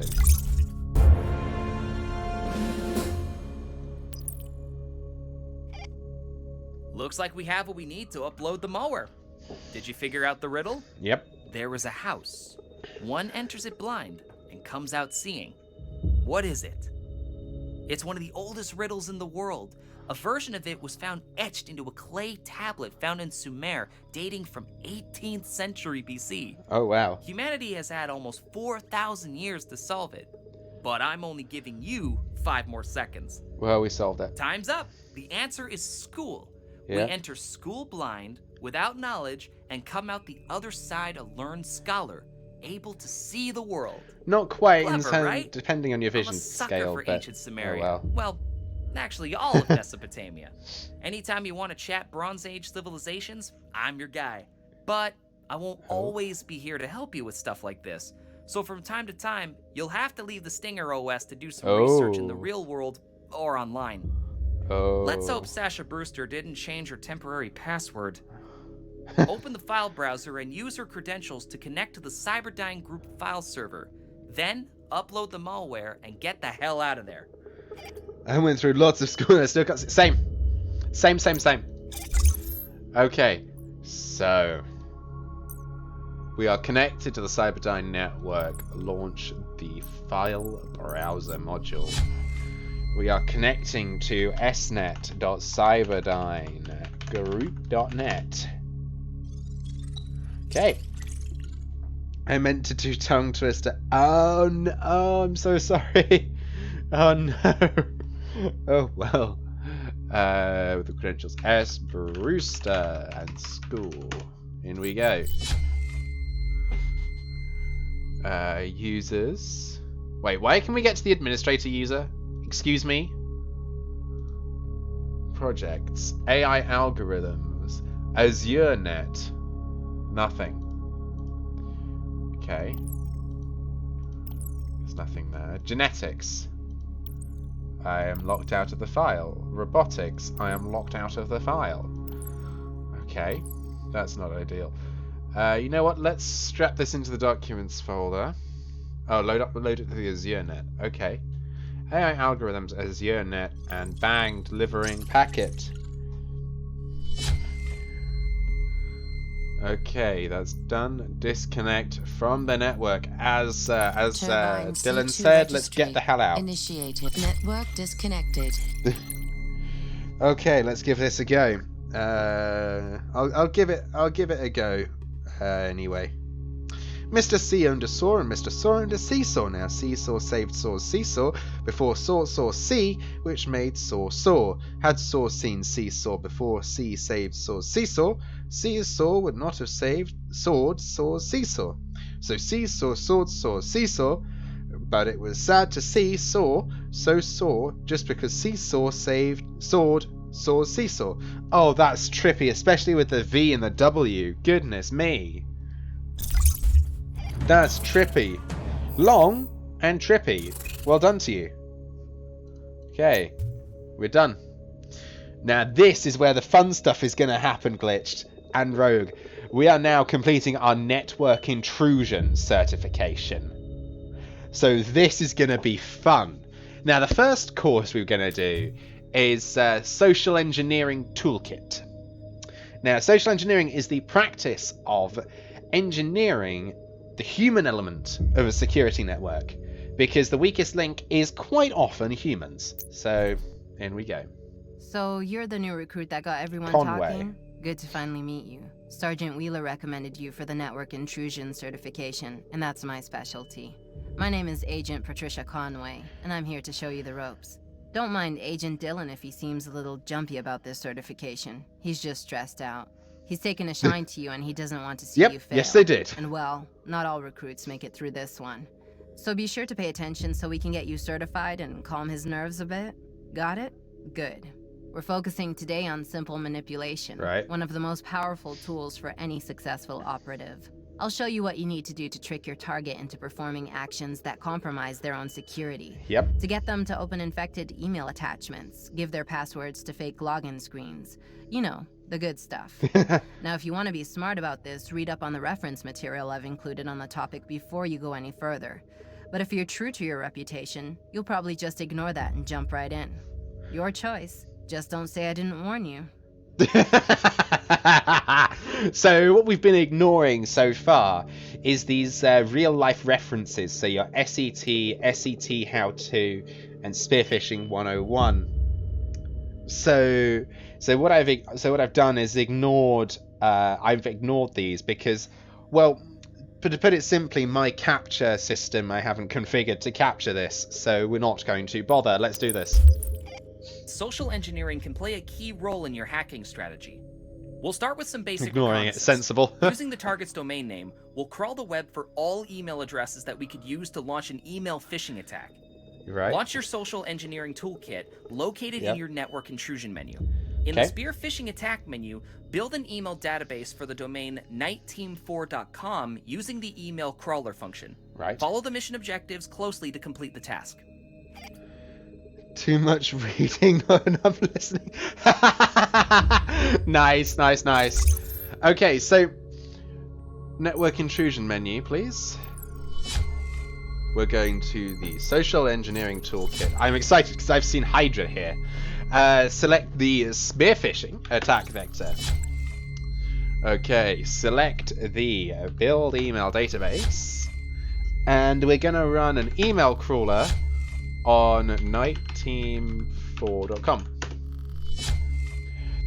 This is going to be a little interesting because we're finding a hell of a lot of emails. So we now have our database. That's good. You can also build a valid email list using a dictionary attack. This function crawls LinkedIn to gather all the target company's employees and then tests various email patterns to identify the company's naming convention. Right. Once the initial valid email list is ready, the function adds the most common names to the database to increase your chances of success. Right. Cool, right? Yes. This time, build your database targeting the Black Watchman. Don't forget to include the full company name, including the word "the" at the beginning. It's the details that make the agent, as they say. Do they say that? Is that a thing people say? Well, anyway, get to work. You're ignoring it. Fair enough. I tend to ignore reference material as well. You know, I do tend to do that a lot. Spear phishing attack vector. Build email database from a dictionary pattern from the Black Watchman. And we've confirmed the first name dot last name pattern. Good. We confirmed that. Perfect.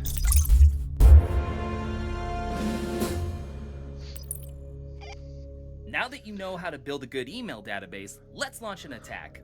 Uh-oh. You've practiced loading the gun. Now it's time to fire it off and see if you can hit anything. Start by building a target list against the company Sunshade Corporation.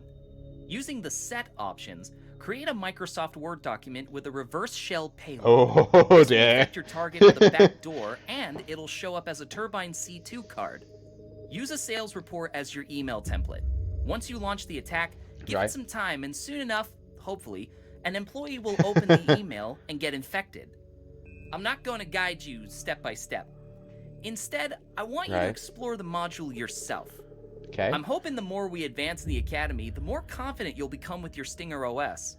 Yeah. During a mission with tools like the Hydra Terminal, you'll face the challenge of exploring unknown modules, especially when you're in the dark web. Oh. So might as well take the training wheels off now.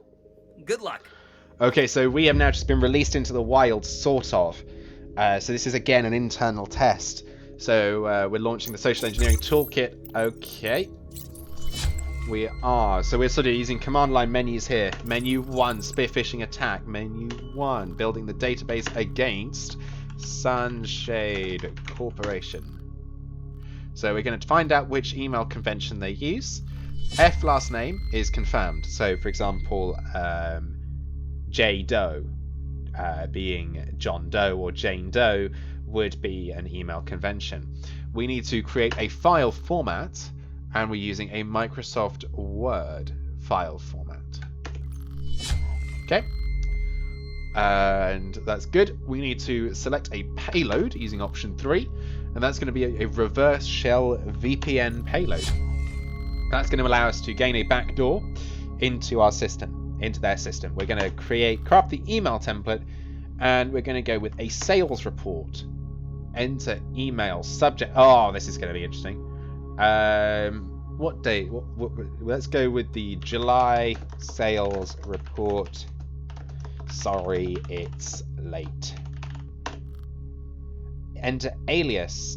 Let's just go with sales team. Okay, ladies and gentlemen, and everyone else, we are going to launch our attack using a 500 email database with a Microsoft Word RTF buffer overflow file format with a payload of reverse shell VPN, email template of sales report. Let's do this. Okay. Oh, we've got our first hit. They've got the email open. So as people open our email, they'll pop up here and we'll see them. So this is going to be our target. I think this one's our most likely target here. Nope, this one. This one's going to continue. He's opened the file. Yep, he opened the file. Turbine C2 registry initiated. We've got Leon. We've got Leon. Connection completed. And we're in. We're in. Someone may have been expecting a sales report. We did it. Yes, indeed. We got him. Let's do it. We got him. Certification granted. We got them. Perfect. I'm just going to disconnect from here quick, though.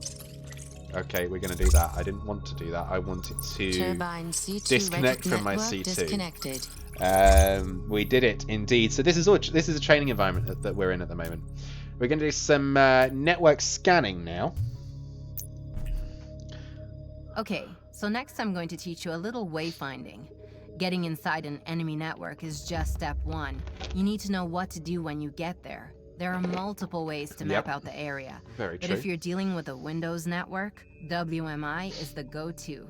The Windows Management Instrumentation is a protocol designed to help administrators connect, organize, and monitor devices on their network. And as I'm sure you know by now, what's helpful for a network admin is also useful for us. Time to see for yourself. Get digging, agent. It's that common problem, because what's commonly useful for the blue team, i.e. the standard network admins and the people defending the network and setting up all the security protocols, is very often also useful for the red teamers as well. So, for example, what Conway was just talking about here, the WMI, or Windows Management Instrumentation, is a system that's designed to allow a network or systems admin to control an entire network from one machine. You'll have to correct me if I'm wrong on that one, Glitched. You're the one that's done the degree level course, not me here. Let's do this. The WMI module is pretty straightforward, similar to what you encounter with the OSINT commands like sfuzzer. When you get inside a network, we can scan public paths, shared drives, and servers that broadcast to the network to learn their identity and location. Let's start by opening your WMI scanner module in the information gathering menu and type the command netscan to grab the network information. Okay. Glitched, I see you've redeemed riddle me this. If you want to post your riddle in chat for me. Turbine C2 registry connection computer. completed. Open information gathering. Active Direct. Oh, that's going to be fun when we start dealing with LDAP. This is going to be interesting. WMI scanner. Gathering module initiated.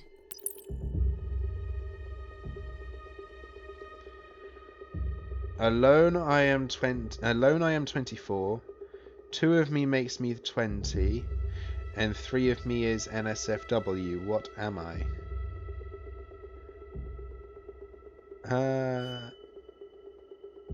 I don't know.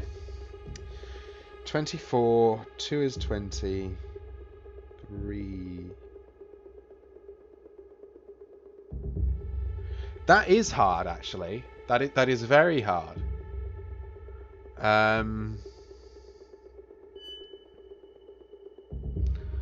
Ooh. That is hard. I know. Okay. Let's see. So, alone 24, 2 makes 20, and 3 is in the SFW. That's challenging. That is. That's hard.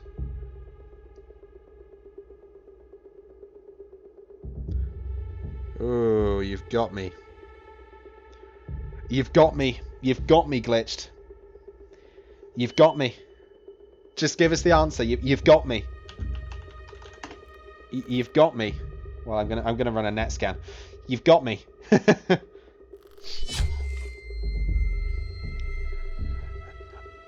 X.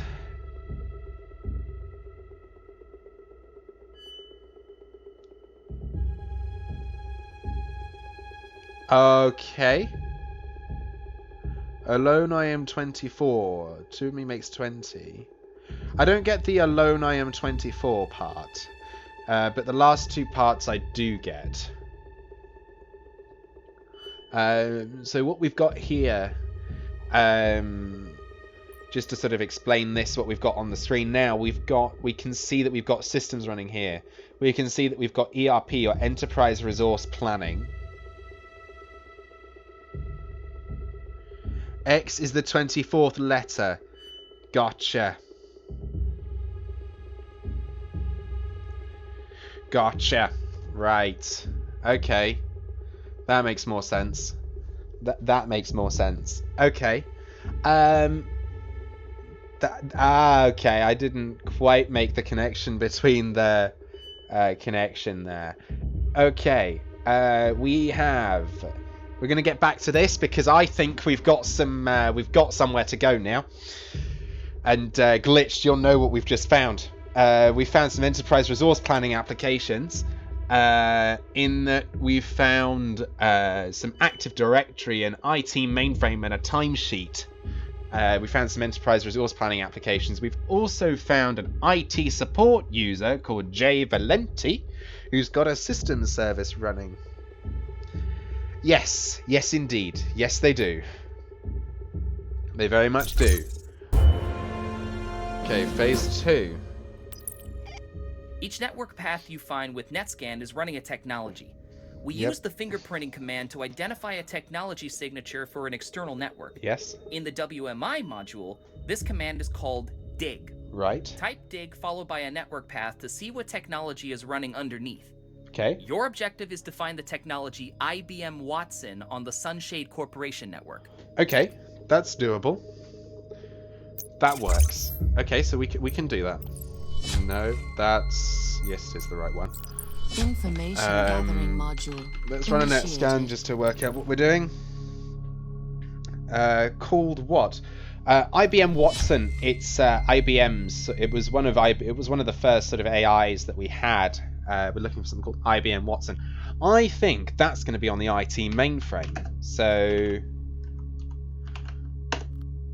let's find out what we've got. Yep, called it. IBM Watson running on port 8080, and it's up to date, so we can't compromise it. What a shame. Let's see what else we find.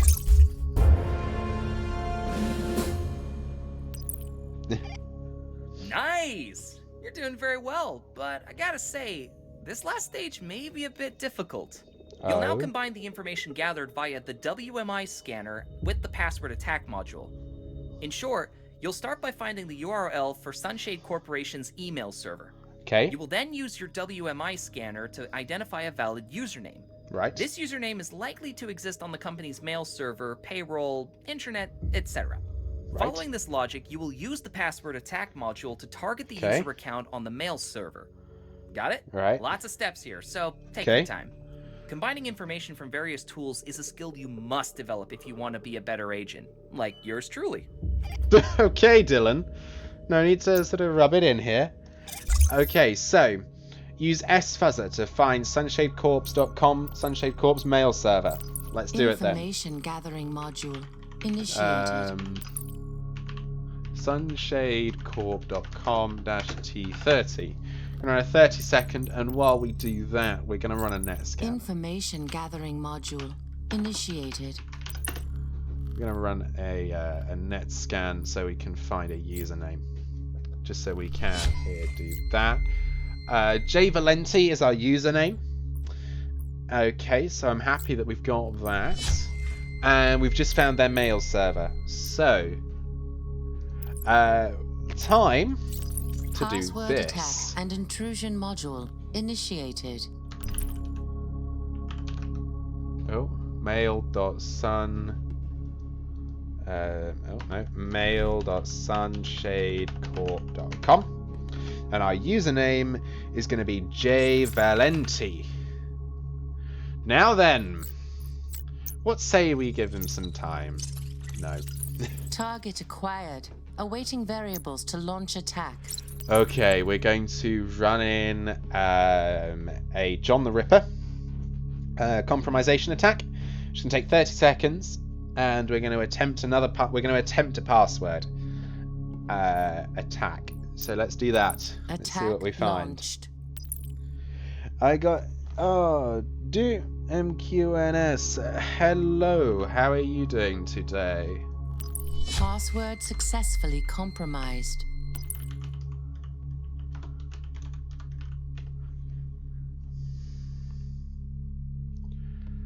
Alrighty. Okay. That is good that you are good. Alrighty. Just chilling in bed. That is again good. Interesting interesting password. Not very secure there, I have to say. In a hospital bed. That's less good, but hopefully you are doing hopefully you're doing okay. So we've got his password, we've got his details. That's good. Let's see. Can't be worse than password as a password. You should see some of the VMs I get spun up for my training courses sometimes. They're a disaster. The staff are nice. That's good. It's always good to have nice staff working with you. Let's do some Active Directory. Notice how Agent Dylan seems a little more confident? That's because he's watching your quick progress, and so am I. Keep up the good work and you'll soon be certified. Great. Now let me introduce you to another key network component, the Active Directory. Please It's do. a great resource by itself, but quickly becomes lethal when combined with your other Stinger OS tools. I'll let our newly emboldened Agent Dylan explain the details. Right, so we're about to use Active Directory. So Active Directory is what allows you to sign on to any computer on a network using a single username password. That's fine. I understand. Thanks for the heads up on that one. We are about to learn about Active Directory, so let's do that. Companies largely based on Microsoft Windows networks will Same, centralize yep. their employees' I've account had this information before. in a service called the Active Directory. Yep. It's a key component in management and operations for any large business. Therefore, it's a highly valuable asset for us. Yep. An Active Directory always true. has a WMI signature. Mm-hmm. You know what to do, right? Yeah, you got it. Launch a WMI scanner and hit up the Active Directory server using the dig command. Let's do that then. Oh, we got booted off. That was very nice of you. We're going back to net. Connection Going back completed. there. We're going to WMI scan, and we're going to net scan. So we're going to scan the Initiated. network. And of course, we know what we're going to find because we've done this. This is a network we've run before. And we're going to dig on the Active Directory path. And we can see we've got a Win 2012 server running port 4444. And it's active and up to date. So no success there. Great! Now that you know the location of the Active Directory server, we can connect to it. Yep. Select and copy the Active Directory path in your WMI scanner using Control-C on your keyboard. I return. Open the Welcome back, Active Directory Jay. module in the Information Gathering menu and paste the path of the server by using Control-V. Just so you know, many modules let you copy-paste key info like technology names, paths, etc. Great. Who knew that Control-C and Control-V would be so deadly in cyber warfare? Welcome back, Immortal Dragon. How are you today? How are you today? How is your coffee? Open the Information Gathering menu. Where are we going? We're going to Active. Information yes. gathering module initiated. So this is going to be interesting. My video isn't this bad. That's good. That is very good. Let's run an Active Directory. And, okay, so just want to explain a little bit about Active Directory quickly. Active Directory is run off of a set of things like common names, and then an organization unit, and then a username, and then a list of properties. And then you follow the path up. So you for example, you've got your accounting network, your HR network, your IT network. Then you've got things like policies and resources. So I can go to resources, organization unit resources, printers, and I can see LDAP printers that have been connected here. So the Active Directory is a great tool for red teaming and dealing with this. Good, got free coffee, got tea. Oh, you got tea, you went British. Okay. You got British. Okay. They were happy to see me. That is good. Angry Biscuit 388. Hello and welcome. How are you doing today? It is great that they were happy to see you, Immortal Dragon. That is good. This game seems cool. Yeah, we are working on this is a game based on hacking. It's by Alison Smith. It's called NITE Team 4. And yes, it is. It's Milsim, effectively. So we work for NITE Team 4, which is part of the military. In the last certification, we used information on the WMI scanner to identify a username, then used it for a password attack on the mail server. This time around, we're going to do something similar, but with a different goal in mind. Right. We're after the ERP, or Enterprise Resource Planning, mainframe, a central server that manages critical business processes and activities. Using the Active Directory registry, find the account for the company's server administrator. Once you have the username, launch a password attack on the IT mainframe. Yep. So we are about to see how Active Directory can become so deadly when combined with other tools in terms of compromising a system. So if we come over and we hit the Active Directory up, initiated. Let's hit the Active Directory up, and let's not do that. If we hit up also, because I need to know. Module. I'm going to run a net scan there so I can find the mainframe. So we want to attack the mainframe. Government could totally be justified. Probably. We'll go with yes. So we're now going to use the Active Directory. This is why you should use Linux on your corporate servers. Linux on corporate servers, yes. On thin clients on desktop devices, hell no. We're going to go to the IT. We're going to IT users, and Jay Valenti, he's tech support, right? So he's not the fish we're after. He's small fry, but not big fry. The fry we're after is Becky Chambers, or B Chambers, who has the job title of network administrator. So what we're going to do is we're going to say hi to the IT mainframe. Module. Initiated. Doesn't the Pentagon still use Windows XP? It uses some old version of Windows. We're going to go and say hi to the IT mainframe, but we're going to say it in a really strange way here. You see, it's not going to be happy to see us, or rather, it shouldn't be, because this is what we're going to do. Target acquired. Awaiting variables to launch attack. Okay, so that's the Stinger OS voice telling us, I'm ready. Program me. So we're going to run John the Ripper, which is a password dictionary attack. Oh god, don't go too far back. Jeez. We're going to come back and we're going to run our attack. So we've been quite lucky so far in that everything we're trying to compromise has been on the John the Ripper dictionary. So I suspect this is going to be no different in that the password is going to be on this dictionary. That's assuming I've got everything inputted correctly, because when it takes this long, I've probably made some kind of error. No, I haven't. We've got it. Successfully compromised. Video game Lampsy's real. Okay. Password successfully compromised. Uncrackable with a 3 and an exclamation mark. That is not a good password for a network administrator at all. That is a very bad password. That is a very, very, very bad password.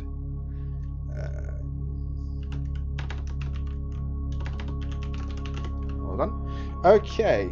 Video game computers use real code. Yes, they do, because they have to be programmed to display what they want. Okay. So we've compromised the network administrator's account, and if you've got AD and the network administrator as a global admin on all devices on the network, that network's done.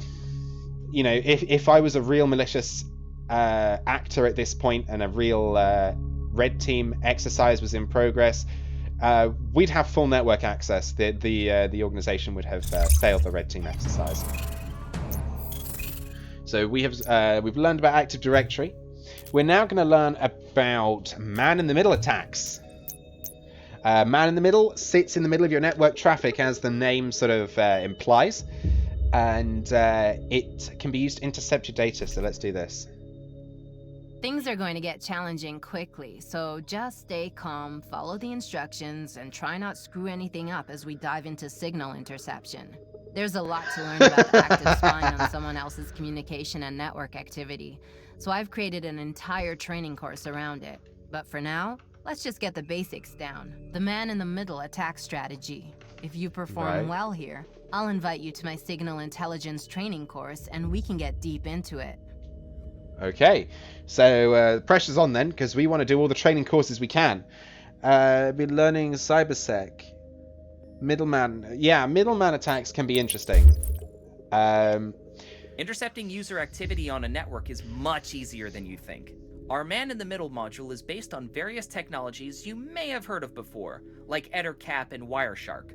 We want to put ourselves between a user and a router or another device that carry network traffic.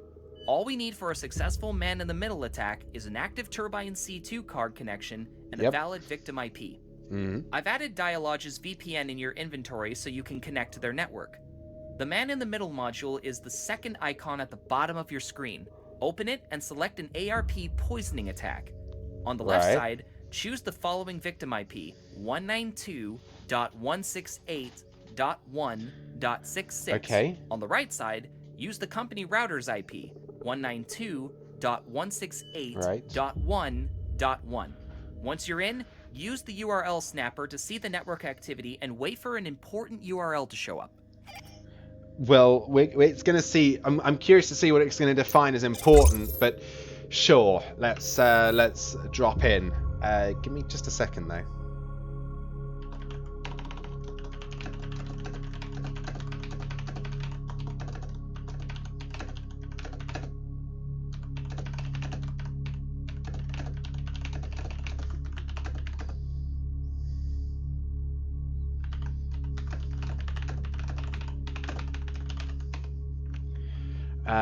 Alrighty.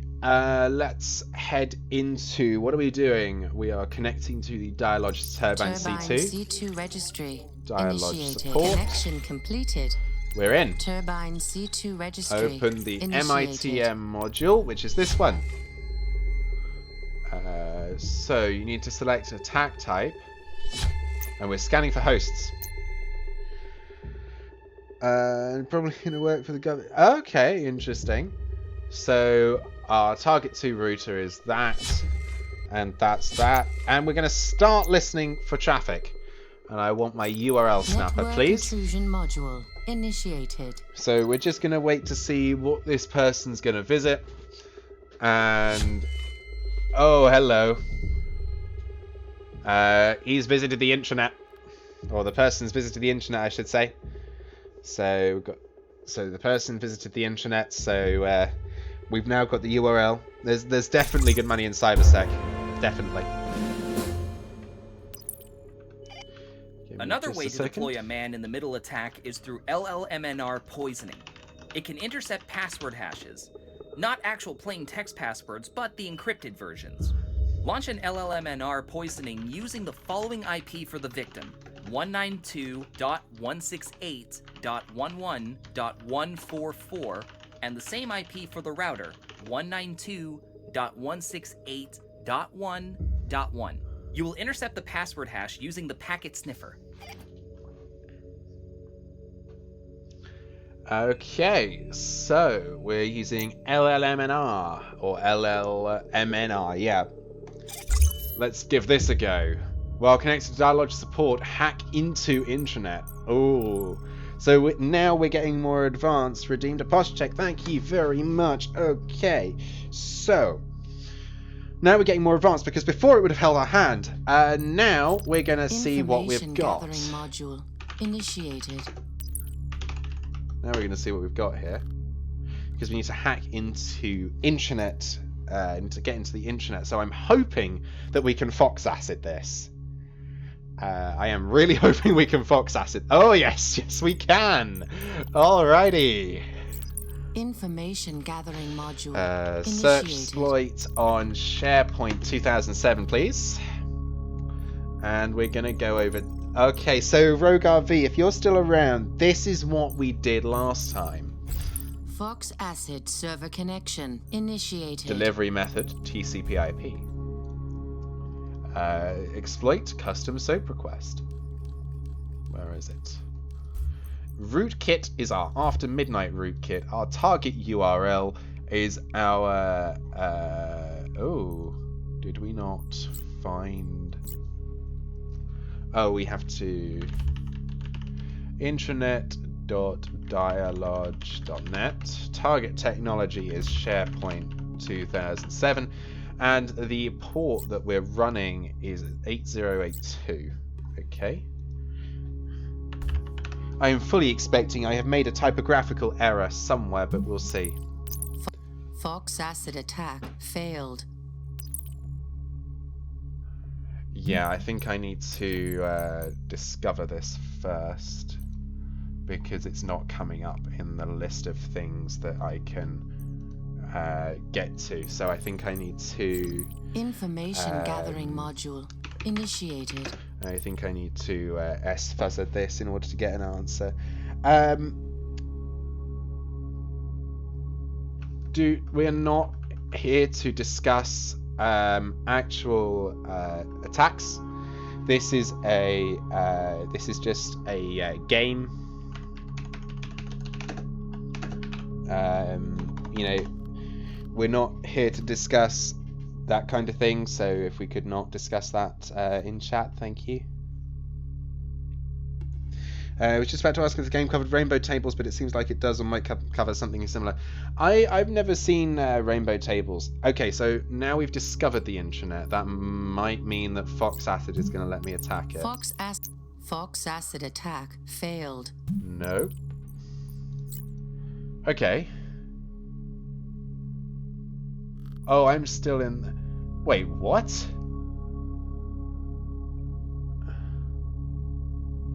Oh, I fingerprinted the... Oh, I'm an idiot. I'm an idiot. I'm an idiot.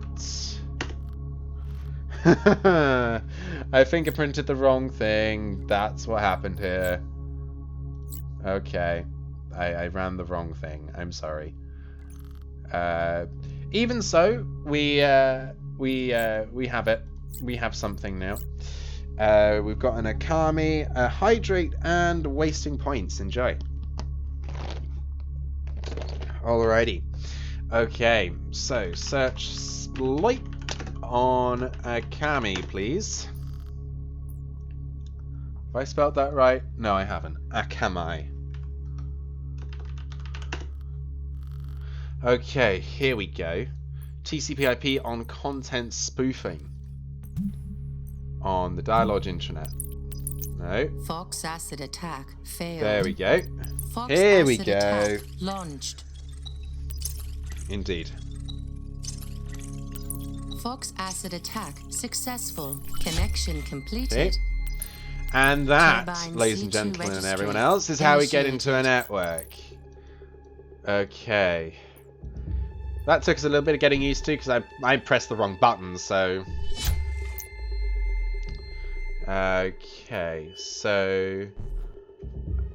select 11.144 as our victim. So we're going for IT, and we're going for 1.1. Okay. Let's start listening, please. And I will need to launch the packet sniffer. Network intrusion module initiated. Okay, so this is listening to all the packets that is sort of being sent across the network here. Wait for a password hash to appear. So we're waiting.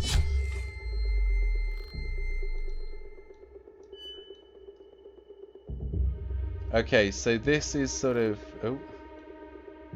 So that's the password hash here. that we need. So I'm going to abort my connection and hope I still get that. Yeah. Oh! That's a strange... Okay, so you're still not going to give me anything. Perfect. So we have a password hash here that looks like a SHA-1. So I'm going to keep that in my clipboard. And we'll go from there. The learning curve for the certification is rather steep, so grab your cleats and let's get climbing. We're going to combine 3 modules: the man in the middle, Active Directory, and the password attack. You'll be fine, just don't look down. First, intercept the password hash. I'll give you the IPs again. For the victim, it's 192.168.11.144. And for the router, Ready, got it, thank you. It's 192.168.1.1. After that, get in their Active Directory and look for their password policies. Right. As the final step, launch the password attack module using the hash mode. Right. Fill out the company password policies and crack the password. See you at the peak, and good luck. Okay, so there's our password hash. So before, when we've used the password hashing module, what we've done is we've selected, we've had a username and a password that we wanted to compromise. This time what we're going to do is we're going to compromise password attack hash. and intrusion module initiated. So I choose hash, I paste in the hash, I am ready, so I'm going to start, and it's an invalid hash, apparently, for some reason. Let's go to... Information gathering module initiated. Let's get their Active Directory, please. Where am I? Turbine C2 registry initiated. Where am I? Oh, it's a Linux thing. Okay. Information gathering module initiated. Let's give this a go, please. Dialogue AD. Okay. That's what I want. Let's get into the Dialogue AD. Here we go. And we're into the Dialogue AD. I'm looking for policies and passwords. So we've got an encryption is NTLM, which I'm happy with. So now we're going to come to the password attack. And no, you're not going to tell me it's an invalid hash, because I guarantee you it is a valid hash because it's an NTLM hash. So what we're going to do then is, I guess we're going to chop the first half of the hash off. Let's see what it says now. Invalid hash. I really hope that wasn't the network scanner. No, it wasn't. Okay.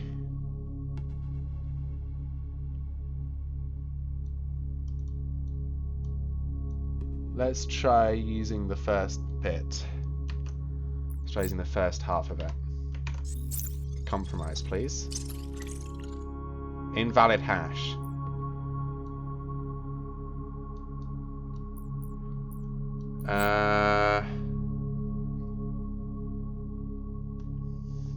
Anyways, I'm going to slip off. Have a great rest of your stream and best of luck clearing those sets. Thank you very much, Glitched. It was lovely to have you with us.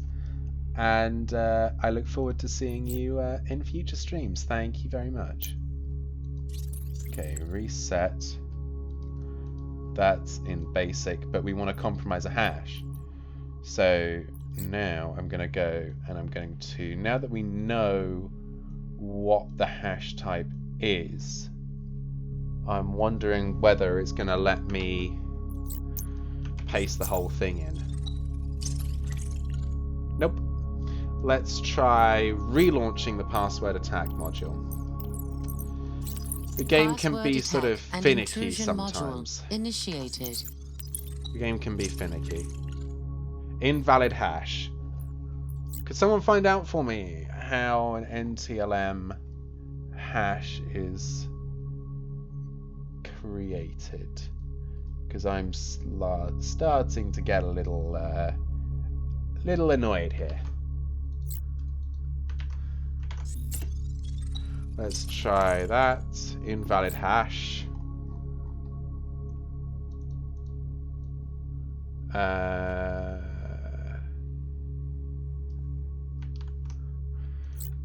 don't remember having problems with this one before. Invalid hash. Right, to Google we go. NTLM hash structure. So one of the things that's pretty useful here is that we can search for a hash.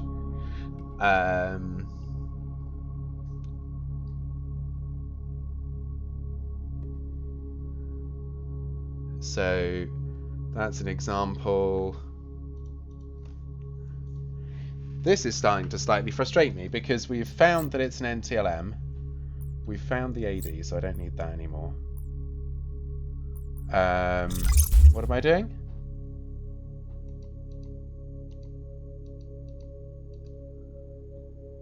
Then, okay, right. So this cert is giving me a little bit of trouble.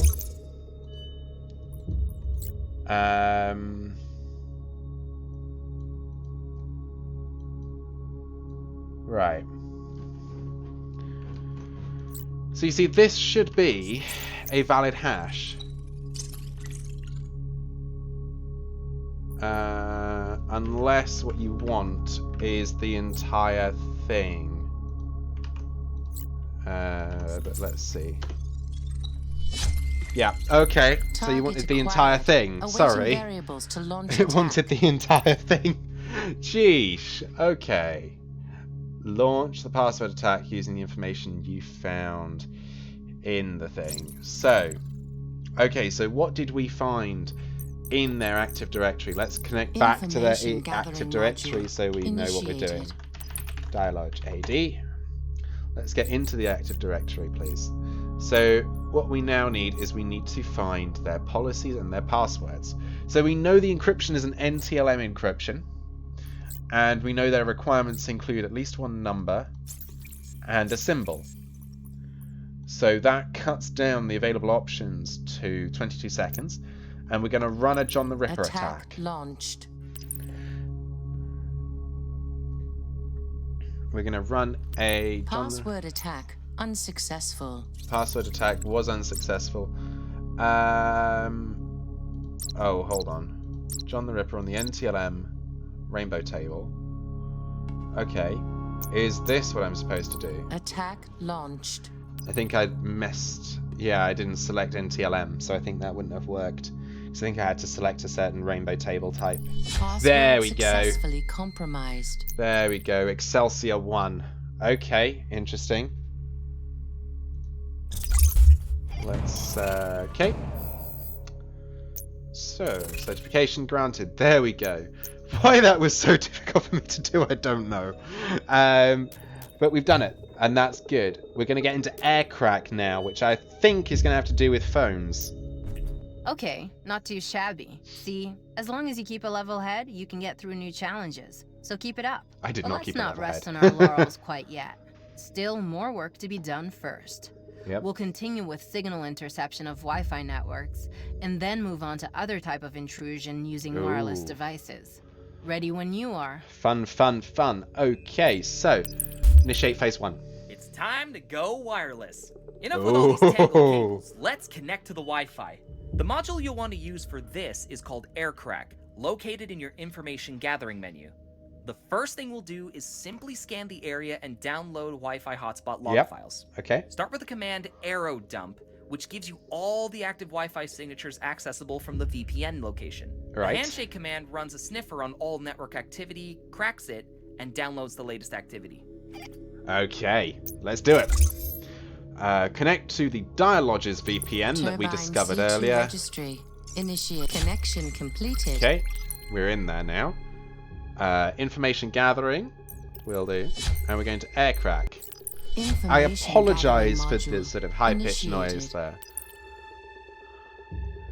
So then I think we want to run... I'm going to bring this down here so you can talk to me. Aero dump. Let's run the dump. We're starting to list the local networks and wireless networks available to us. So we can see that there's an internal network that's protected and a Dialog guest network, that's fine. run the handshake command on Dialogue's IP addresses 1C, and I should be able to autocomplete. Perfect. Cracking passcode for target. Downloading data. There we go. Okay, so we now have data in front of us. Run the handshake command on the Dialogue guest MAC address. And that was 8A as a start point. And autocomplete. Thank you very much. There's no passcode on there, so I don't know why it's cracking the passcode. We should be able to just download the data straight away, but oh well, that is fine. Okay, no objectives because we're done. Like certification. When you triangulate the data from multiple Wi-Fi networks, you get a data set that can help you identify a target's activity. Okay. When they come to the office, when they leave, etc. Using XKeyscore, scan ID and records for Dialogue employee Wayne Spalder. Download all the Wi-Fi data in AirCrack and use Wayne's schedule to find a matching pattern. Every time Wayne's cell phone scanned a Wi-Fi network, it left its signature at the same time and date Wayne was in the vicinity. Perfect. Even if your cell phone doesn't connect to a network, just having it open and scanning the area for valid Wi-Fi is enough to be tracked.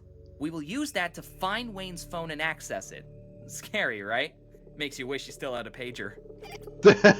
So just to clarify, what that's saying is even if you don't sort of connect to a network, even if you just ping the network from your phone, it's still going to log that you were there. So isn't that terrifying? Right. 2x keyscore. XKeyscore forensics initiated. Just erase this. Wayne Spalder and Dialogue, and an IDs and records. Thank you kindly. And Wayne Spalder's schedule. Okay, so you come on, right, okay, so we're looking for a phone that logs in at 10 every day apart from Friday, where it will log in at 11. So on Thursday I'm looking for yeah, that's the one. Network intrusion module initiated. There you go. So what we've done is we've used the schedule of a user to find their phone, which is a common tactic actually, and we can sort of trawl certificate information. Here are the credentials for your next task. Note the only way to access the temporary server is through this phone. Oh, interesting. Oh, oopsies. I clicked something that I wasn't supposed to. Well done. Before it could Let's disable take a my break and cursor. just review some of our past modules. Okay. Inspect his cell phone for any clues that could be used to gain access to this account. Wayne is at the office right now. Since we compromised his phone, you can use it to infiltrate the Dialogue network. In the cell phone interface, you have a hotspot connection, so this works the same as a Turbine C2 card. Just click on it to activate it. I've hidden a test file somewhere for you to find. Good luck. I think that's what we found. So if we come out of this now, this is what we found here.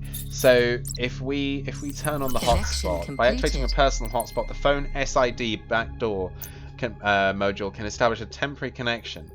Right. So Turbine C2 registry initiated. So we can go into the phone CID backdoor. Yes, maybe. Click on the phone's notes. Okay, so we found the note where we need. Connect to the file browser. Digital forensics. File browser, please. Enter your target host as temp0451.dialogue.net. And we are in. Load from password attack. This is not an attack. Wasp and Netrusion. Okay, we're in. Wasp. Click here. Download me. Cert complete. .txt. That seems promising. And we're in. Alrighty, how is everyone doing at the moment? How are we all today? Oh, that's not what I wanted to do. I guess I added... Okay, remove please. So I guess I can sort of add things here. Team resources. The multiplayer co-op feature is currently... Oh, there's multiplayer. Okay. That's going to be fun. We're going to close off of all Network this. disconnected. Network disconnected. That is absolutely fine. Certification is complete. I think this is our last course, unless we get sent on Conway's SIGINT course.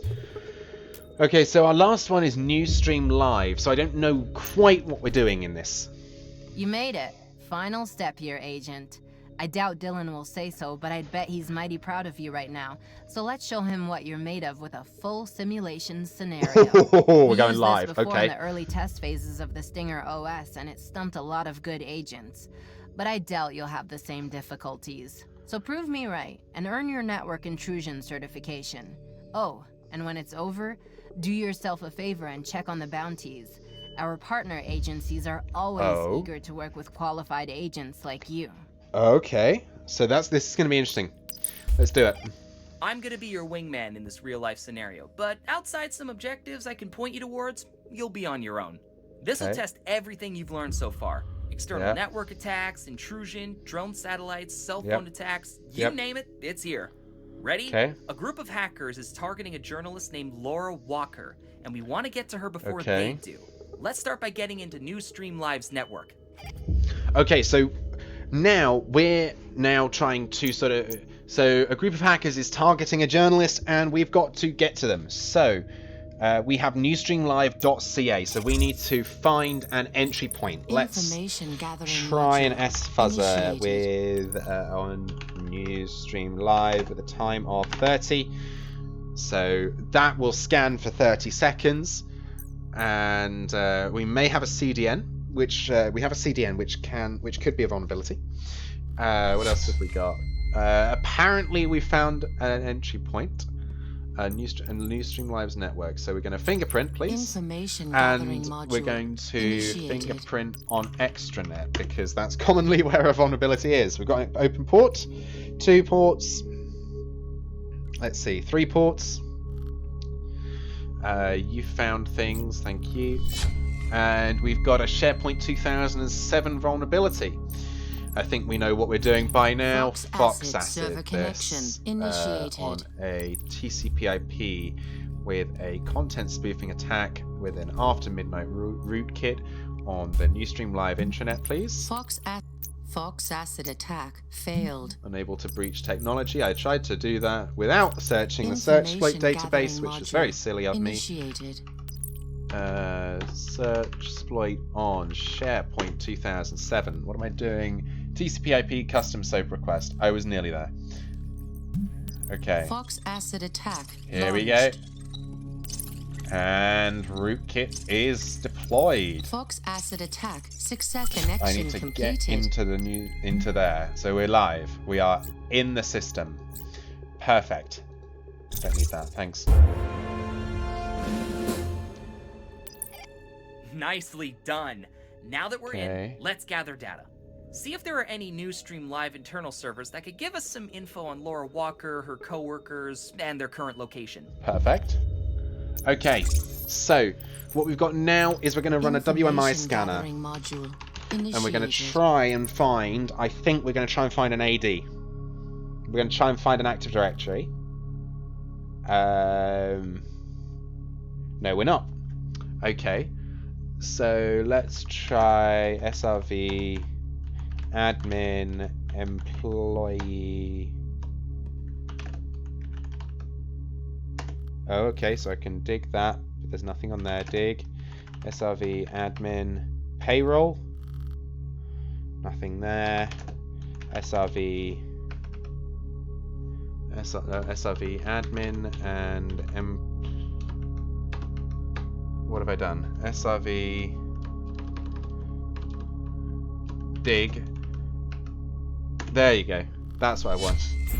X key score forensics initiated. Okay, so we've got 5 individuals and an organization. So let me just detach out of there. So Newsstream Live and Laura Walker will run first using IDs and records. Laura Walker ID card. Okay, that doesn't help me. What am I looking for? The crew's car disappearance. X key score forensics Okay. Initiated. That's just going to run the same search again. Of course it is. Let's try this.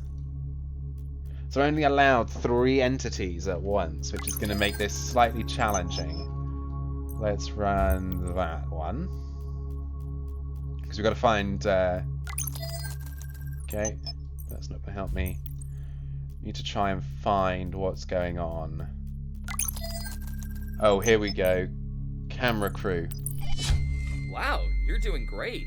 I'm looking at the evidence you just found. She shares the same company vehicle records as the cameraman, and it's been checked out a half hour ago. Right. I think we got a serious lead here. Let me activate some of Ottawa City's data infrastructure in X-Keyscore so you can investigate further. Look at Okay. the service entities and see if one of them can help us out. So we're getting more information. Okay. So I think we're going to run the traffic CCTV on this. Let me drop the...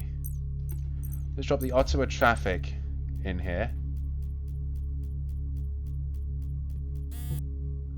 Partial relations. Okay. So we're going to try and work out how this... what we're trying to find here. Photo radar snapshot. Okay, we've got latitude and longitude. Okay. Track the target's location using satellite view. X-Keyscore forensics. Okay. Initiated. Could someone in chat take note of the lat and long for me? Because I can't sort of... it's not nice. If possible, could someone take note of that? Thank you, Dre. Thank you, Jay. Thank you. Because I'm going to need that in just a second. Because I'm going to have to key that into another system. And we're going to go say hi, and we're going to try and find this vehicle. Because someone's in trouble. Thank you very much. Drone and imagery intelligence active.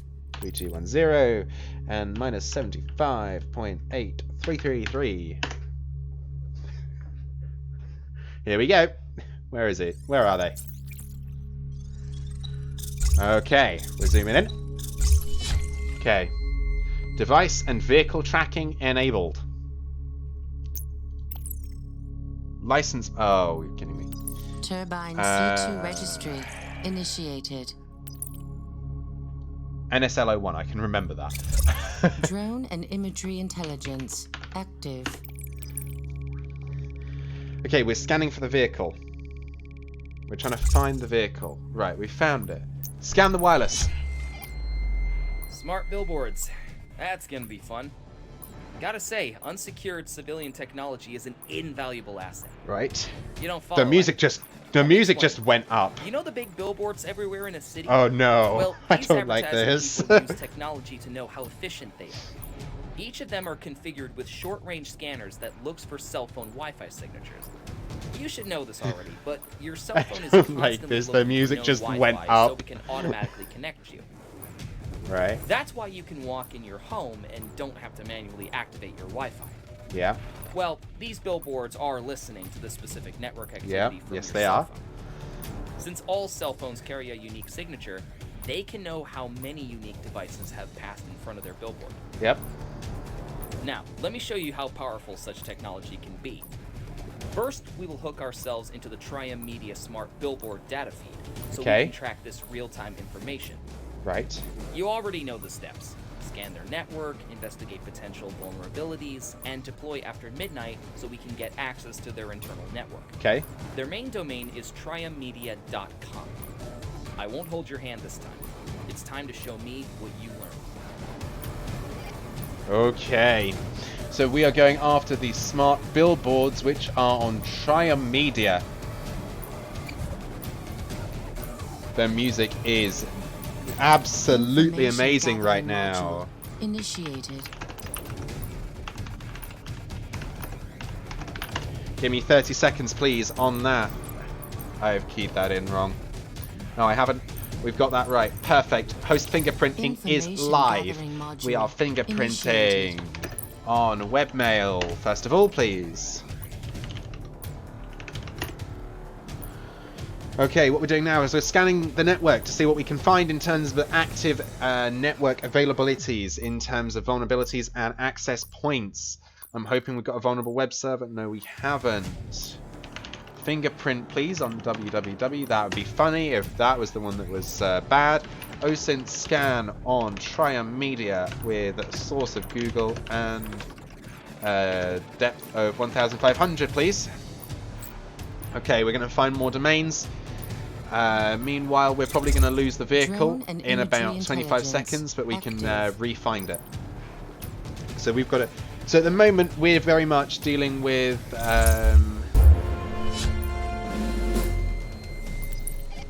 You see those billboards around the city? They're called smart billboards. They're packed with Wi-Fi scanners to identify how many people pass in front of them, so yeah, they can I charge completely the missed advertisers that. more money at busy intersections. Makes sense, right? But it also means we can hack the company that manages the billboards and use the data to triangulate Laura Walker's cell phone. Let's hope we can get to her in time. I get the feeling this is not a simulation. Anyone else get that feeling? Okay, so we're looking for fingerprinting on the API, and we're probably going to find a vulnerable technology there, so I'm going to open searchpoint in preparation for what we need. Module. Yeah, we've got four services. I guarantee you one's going to be vulnerable here. Yep. Search exploit on media server 3.0.1, please. Okay, we're going to run a Fox Acid on our network intrusion system. Fox Acid server connection initiated. Delivery over UDP using a segmentation fault, which is what your driver uses. And we're going to use a billboard, and we're going to deploy after midnight, which is going to be a vulnerability attack. Okay. Fox Acid Nice attack job. successful. Now, we're in. activate the VPN and go back to our satellite feed. Okay, activate the Connection VPN. Start the Completed. tracking again. Hopefully they haven't left the area. Okay. Everyone ready for some fun music again? Everyone ready for some funky music? Drone and imagery intelligence active. Let's do this.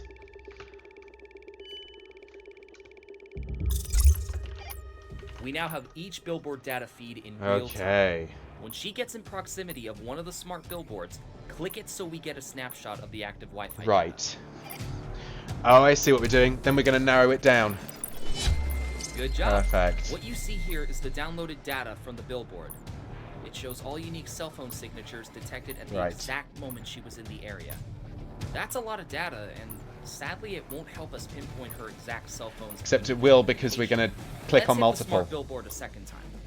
We're going to hit a second smart billboard, and that's going to narrow down the specific device that's connected. So what we're doing now, I get the feeling this is not a simulation. This is an actual live problem. Where we're going with this? Yep. What you have here is the unique signature found at both locations. Yes, Dylan. As you can see, we drastically narrowed the list. These duplicates are her and some of the cars following her. Hit it another time. Yep, working on it. I needed to pass by another billboard. So what we've got now is we're sort of attempting to gain access. I need you to turn down that street. I need you to turn down that street for me. And then go up there. Got you. Job's done, mate. Just connect to that cell phone and see what you can find. I'll let you finish the report for Wheeler. It was nice working with you. Okay, connecting to the phone. Module initiated. Let me in, let me in, let me in. Activate the mic. I don't know why they make Chihuahua tuxedos. What is that? What the hell is going on? Something's wrong with the car. Hold on, I'm pulling over. Notes, FYI. Excuse me?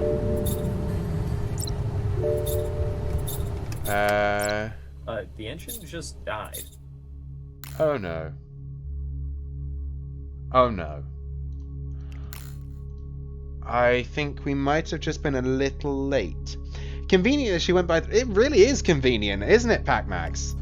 That was really convenient, but I get the feeling that was a little more than a test. Does anyone else get the feeling that was more than a simulation? Because I feel like that was a live environment. I feel like we just did our first field op while being told it was a simulation. But anyway, that's by the by. Okay, and we have leveled up to level 3. You reach a new rank, and a new avatar frame is available. Yeah, that seems not a sim. I didn't think so. Okay, so we've done all of the trainings that are available, which is fun. So we've got story mode, we've got open world, and we've got bounties. Now, the open world is not where we're going to go, because the open world involves researching outside of the Stinger OS secure environment in terms of localization and ensuring that we're not accidentally running something against a real domain in the real world. And bounties we potentially might do some later, but now we're going to move to story mode. So we're going to play some NITE Team story, which likely is going to involve some backlore of the Black Watchman, which is another game that Alison Smith came up with. So let's run this and see what we get. Operation Withering Dusk, and I've got DLC as well, so we can do. So we've got Theatres of Operation. Oh, okay, we're going to do this then, I guess. I'm going to shut up because we've got a playback. Military-grade malware was stolen from NITE Team 4 by as of yet unknown means. SAD believes Bureau 121 to be behind the leak, but they have no proof to back their claims. A similar leak of an NSA exploit in 2017 caused approximately $10 billion in damage. So we need to work fast to locate this malware and assess the scope of the leak. Traces of it have recently been detected in the field, and things could go from bad to worse at any moment. Okay, Operation Castle Ivy. Playback has been terminated. So we have Operation Castle Ivy, or we have Operation Withering Dusk. We have Operation Withering Dusk. So let's listen to this playback, please. A major data theft was recently carried out against Kotak Analytics, an emissions tracking company with close ties to the EU. As the climate crisis intensifies, governments and large corporations are quickly learning the economic value of climate data analysis. Yep. And bad actors have taken notice. Oh, Equipped with improved climate models, countries can make informed decisions for long-term disaster preparedness and long-term sustainable development, all which translates into huge profit potential. This life-saving, asset-preserving information is increasingly targeted by malicious third parties, eager to sell valuable datasets to the highest bidder. Yep. The Kotak Analytics attack is the 5th major climate data breach of 2019, and we have yet to learn anything about those responsible. We must recover the data quickly and determine who is behind this latest attack before they can strike again. And that is Operation Withering Dusk. Now, chat, we have a decision to make. We have an important decision to make, and that decision is: who are we going to work with today? Are we going to do Operation Castle Ivy? I'm going to turn this down a bit because this is loud. This is loud, so I'm going to just slightly turn it down for both you and me on my system. Can I be heard okay, or is it a bit loud? Because I didn't check the audio settings before we started. You're fine. Okay, so we've got that's good. That's good.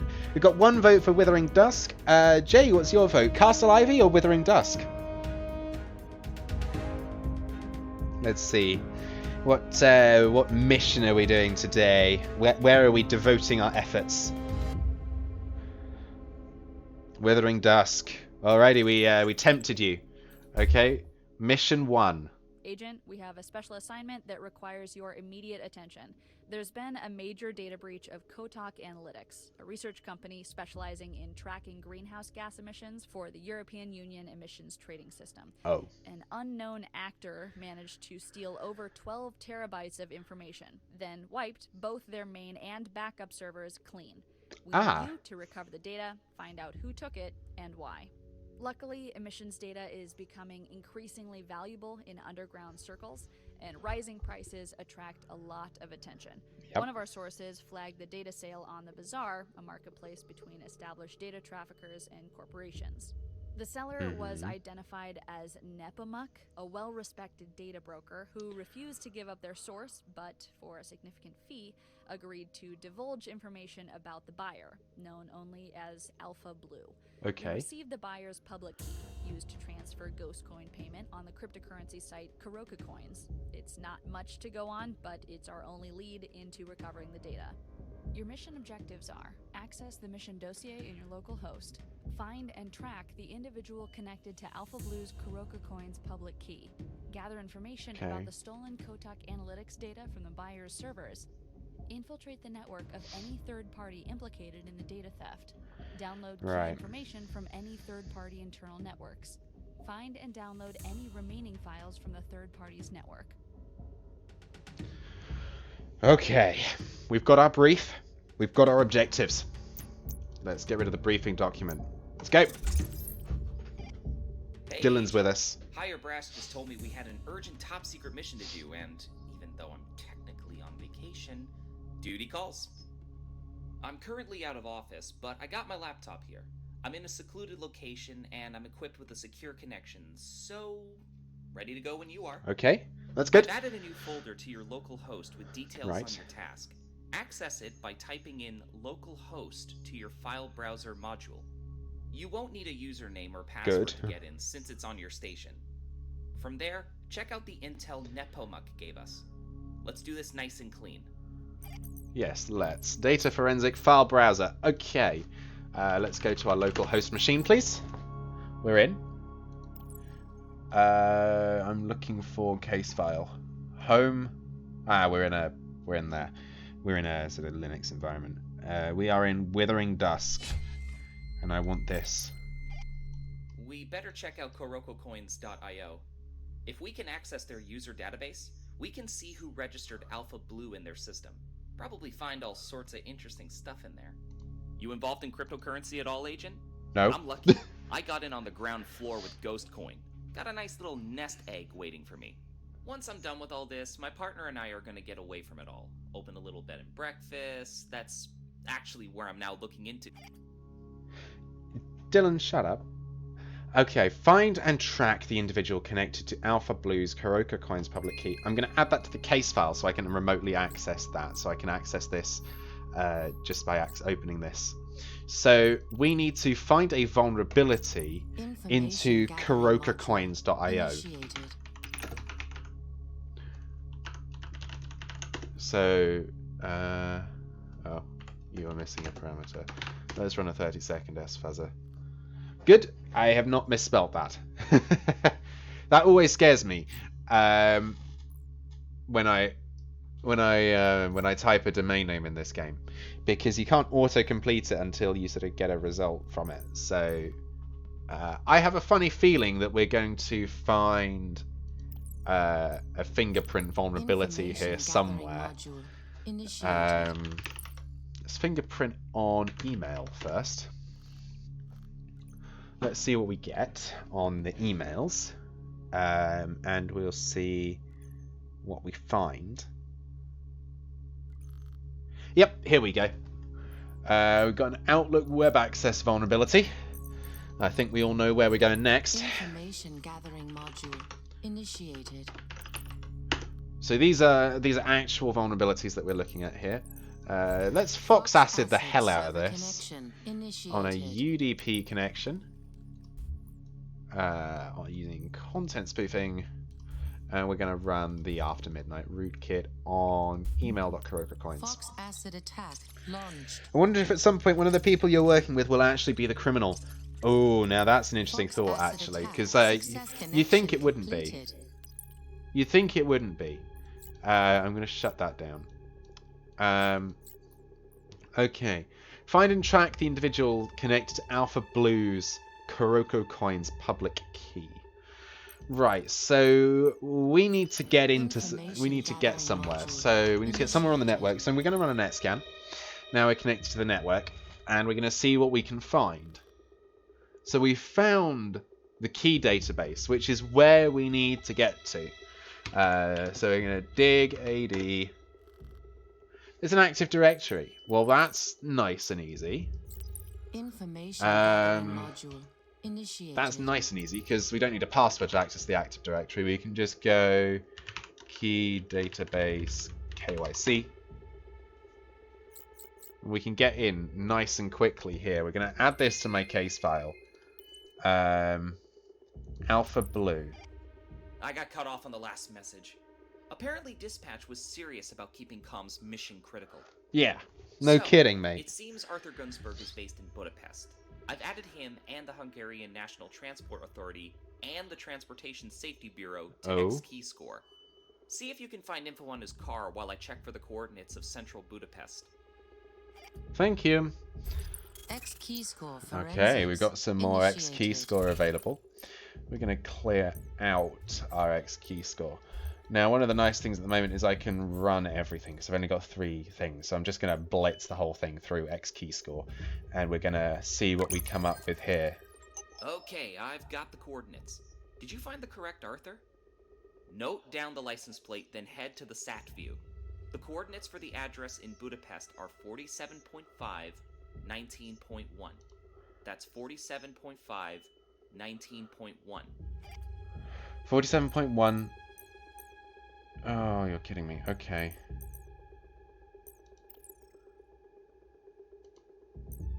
We need the right Arthur Gunsberg.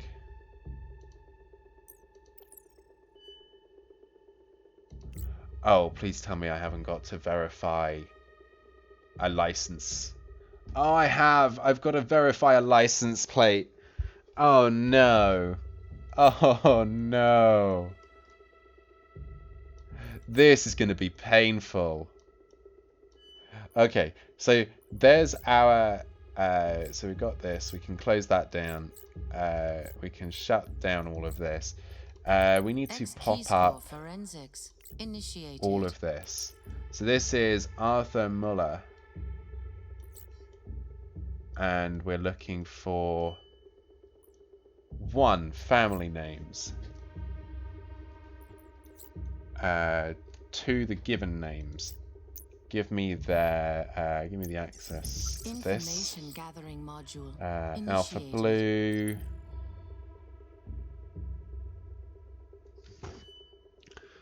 Does anyone remember Dylan's coordinates that he gave us? Because I don't. X-Keyscore forensics initiated. Because I don't remember it. 4A date photo card license must be removed. Okay. Oh, I don't like this. How can I... I can replay our last message. Got the coordinates. Did you find the correct Arthur? You're fine. Note down the license plate, then head to the SAT view. The coordinates for the address Here we go. are 47.5, 19.1. That's 47.5, 19.1. Right. Drone and imagery intelligence active. Let's deploy sat image. While I remember. So we're going to go to Budapest. And we're going to deploy this. Okay, so we're going to... I guess it's a case of now, at this point, we're going to try and find which vehicle we can see. So this guy, your license plate is going to be CRS 718, I think. Drone and imagery intelligence active.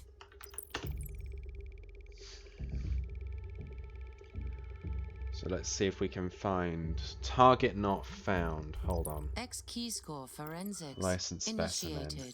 Network disconnected. Yeah, so that's not the right one. So we can safely say that Arthur Muller is not our problem. X-Keyscore forensics initiated. Is it going to be Arthur Robert with a number plate of NUU441? At least this point. At this point, it's brute force. Active. NUU441. Let's see. We're going to try and brute force this at this point to try and work out if we can find... Hive mind network. Oh, that's not what I want to deal with. Key score forensics. It's going to be this guy then.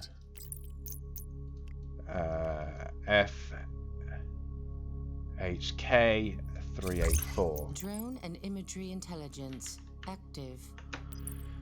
FHK 384. Let's run this. And I'm fully expecting no results. Yep. Which is slightly frustrating.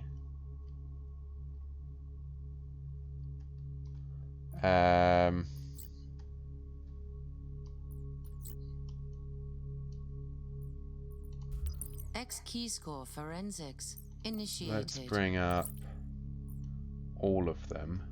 Oh, that's that one again. Who have I got? Arthur Sanzo, Arthur Robert, and Arthur Muller is the other one that I need. Okay, so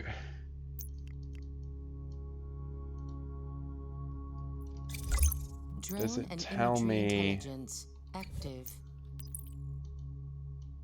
Because the thing is, 11 is meant to be their main vehicle license plate. So what we're trying to do is identify which one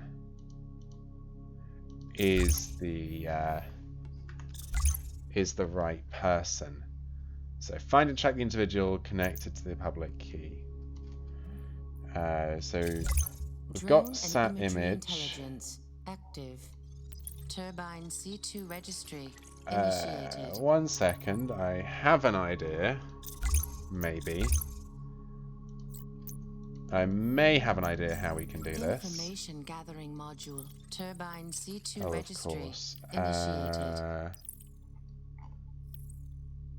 What did we do? Which one did we get? Which one were we in? Because I've been booted out of the thing. I've been booted out of the thing that we were dealing with. Oh, I lost my back door. That's not nice. Fox That's asset rude. Server connection initiated. Okay. I guess we're deploying another rootkit. Fox acid attack launched. To there. Fox acid attack success connection completed. Oh, I only have 5 minutes in there. Right. So I only have 5 minutes before I have to redo that. Ah, here we go. 361061. Here you go. It is Arthur Robert. Add to case file, and we will add you to case file even though you're already there. Okay, so we've got Arthur Robert Gunsberg. Dylan, what do you want us to do? Okay, I've got the coordinates. Hydrate and posture check. Thank you very much. Note down the license plate, then head to the SAT view. Okay. The coordinates for the address in Budapest are 47.5, 19.1. That's 47.5, 19.1. Okay. Drone and imagery intelligence. So you see, we have this. So I'm going to assume I'm meant to get hold of forensics initiated. Entitlement categories, driver's primary address, driver's vehicle, plate. So what that means, I'm going to add that to the case file so I don't have to go digging. NUU-441. And imagery intelligence. So the thing that worries me there is, let's try doing that without the hyphen and see what we get with that. Okay, so it didn't accept that. We're trying to track the car, I think. No. Okay. Okay, I've got the coordinates. Did you find the correct Arthur? Yes. Note down the license plate, then head to the SAT view. The coordinates for the address in Budapest are 47.5, 19.1. That's 47.5, 19.1. Okay, so with there, we're just having...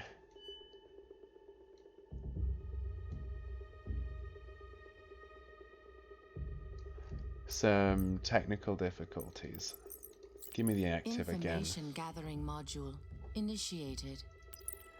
Oh, I need to go in. I'm going to go in through this because it's all saved and easy. Information gathering module Wish I could just initiated. clone this. DOB 612 1993. Yep, right one. Arthur Gunsberg. NJU, right. I can't read, clearly. Ah, it was NJU, not NUU. Okay. That would do it. Okay, here we go. 1110media.com. And we're doing what we've done before with a billboard compromise. When cyber intelligence is defeated, we're not reading correctly. Pretty much, and I can't see. Yeah, I know. Okay, so 1110 media. Module initiated.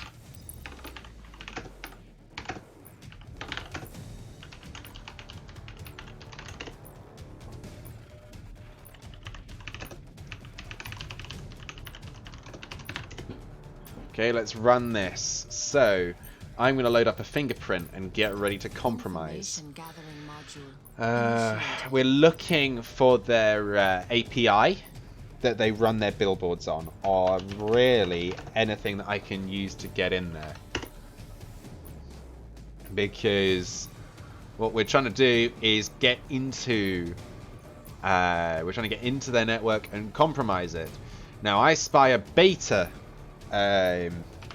server, which is always a main target because the solutions on there may not be production ready, and if they're not production ready, that may mean they've got vulnerabilities.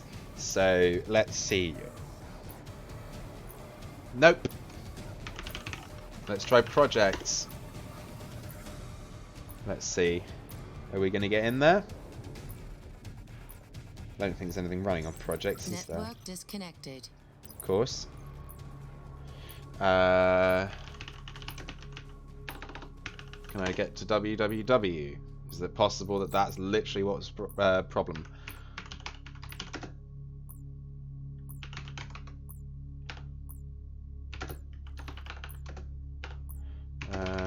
Let's run a Google search on the domain. 1500 results deep. Okay, so we're tracking the sort of vehicle, and we've got to get into the billboards so we can do the same thing as we did with the other one. Registry initiated. Yeah, you found that. So let's try getting into Bing. Let's try using Bing and seeing what we get with that. We tried, and it only took us 10 minutes to realize. It only took me 10 minutes to realize what was wrong there. Right, so we are not able to compromise this. Okay. We're running Yahoo. I'm gonna load this up because I think we're gonna need it. In the meantime, let's start a spear phishing attack vector, building an email database from an email crawler.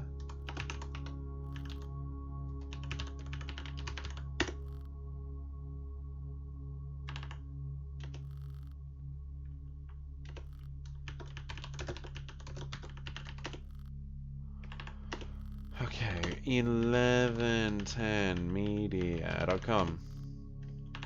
Okay, so we don't need to do that. Okay, we don't need to perform a network-based intrusion.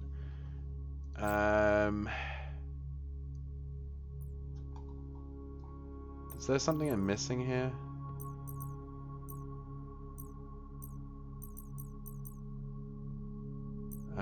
We haven't touched Information this. gathering module initiated. Ah, that's what Hydra is. Okay. Let's try running.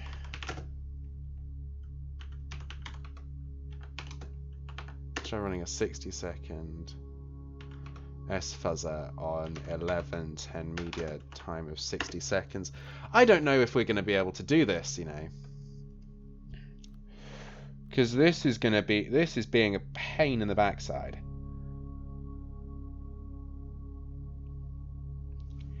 So authority is being tagged as 11:10 media. So I wonder if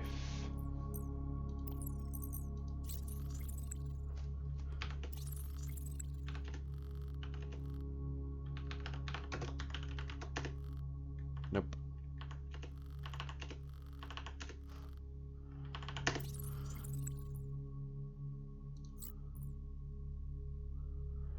Okay, so I don't know whether we're going to get another domain. Oh, hold on, hold the phone.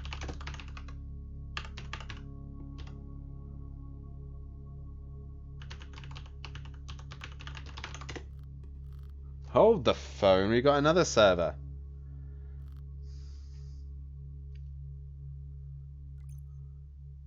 Hold the phone.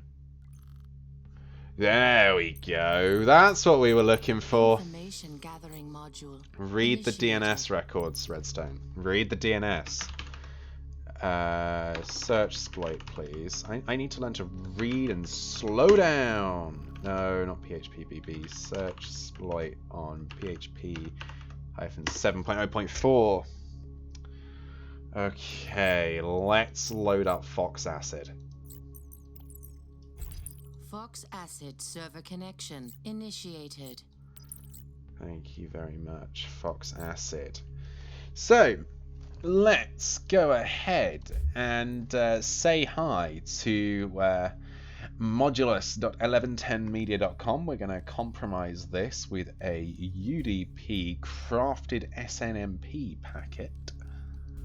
And we're going to deploy an after midnight rootkit because, yes. Fox Acid attack launched.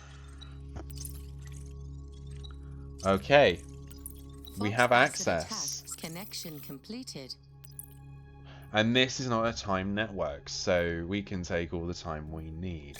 Now, what this does mean, we now have access to the vehicle. Fox Acid is a corner. Oh, yeah.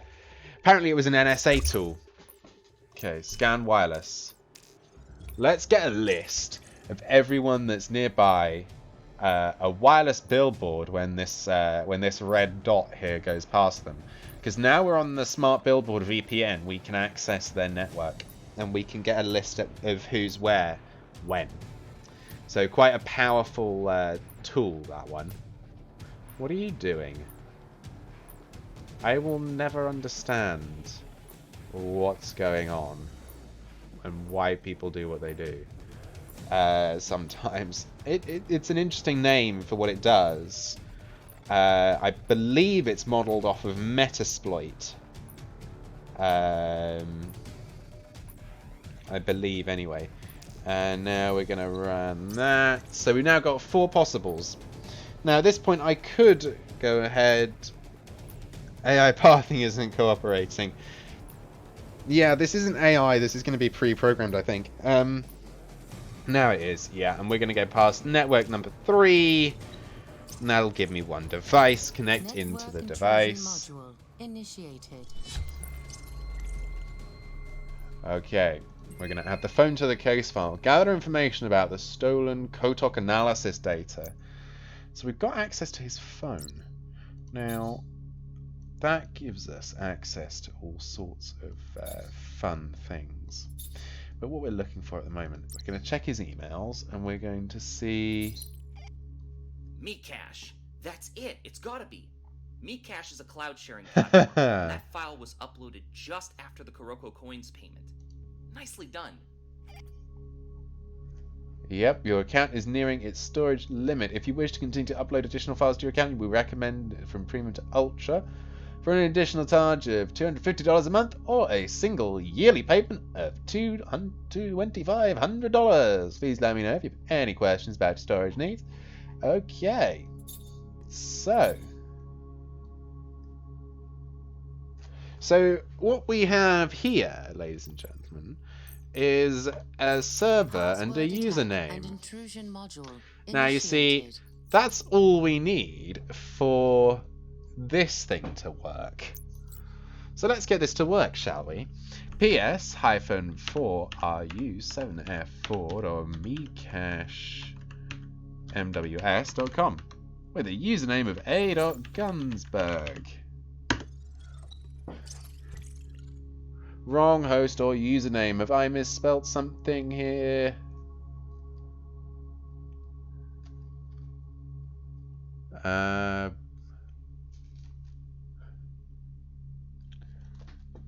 ps-4ru7f4.mecachemws.com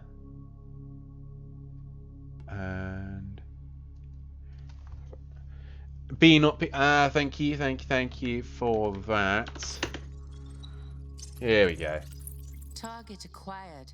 Awaiting variables to launch attack. Now, what we're going to do is we're going to fill in some of the parameters here, which is going to make this slightly easier on the cracker. So, for example, we're going to provide the username of Gunsberg. And each time we provide something useful, it's going to reduce the time that it's going to take. Because if we're 1993 and we're 2021, we're going to go for 28 as the age. Except we're not, so I'm just gonna start with that. Warning. Partial prints config loaded. What are you gonna tell me now? Partial prints config loaded. You are about to perform an incomplete password attack against the target. This will take a longer time. Are you sure you want to proceed? Yes. Attack launched. I cannot be bothered to do some maths and calculate your age, especially when I struggle to read your driver's license document. So we're just going to run a longer search. And from there, we will attempt to load the... we'll load in. And... We're still connected to 1110 Media, which I find slightly comical. And we're going to attempt to brute force the password now. Using the John the Ripper set. And we'll see how well this goes. I am quite surprised we haven't been blocked by the system or required to complete any captures yet. Does the cloud service really not have DDoS protection? I don't think so. I don't think so, and I'm not entirely convinced that that's quite worked. Attack unsuccessful. Yeah, that didn't quite work. We have options. I really don't want it to take that long. Network intrusion module initiated. I guess we could try... So we can try filling in parameters. Could someone tell me, if someone was born on that date, how old would they be today? If they could, please. That would be great. Also, while you're doing that, I'm just going to check his phone to see if I can find any clues on, if I may. Ah, that's our hint. There's our hint there. Today is in 2021 or is in 2019 when this mission is based? We'll see what it takes. We'll see what it takes. Let's try 2021 if we can, please, Panic Max, and see how we do.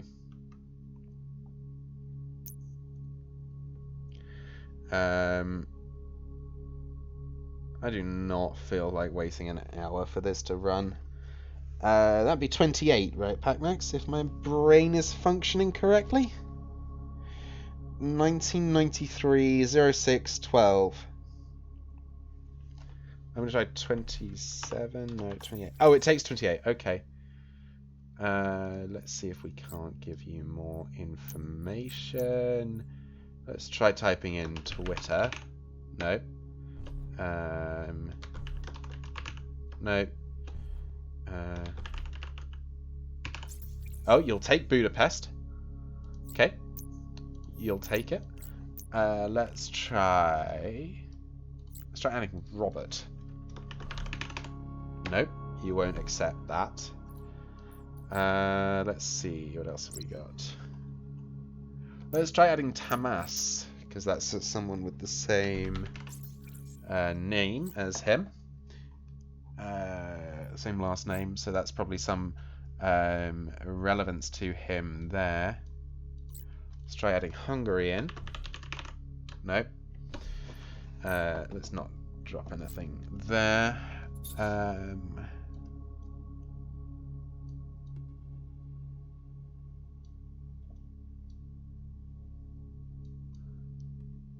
Let's try book. No. Let's try coins. Oh, you'll take coins. Okay. You'll take coins as an item. Successful ghost coin. Let's try ghost coin. No. Let's try... Nope, you're not going to take that. Depending on which year. It took 28, PacMax.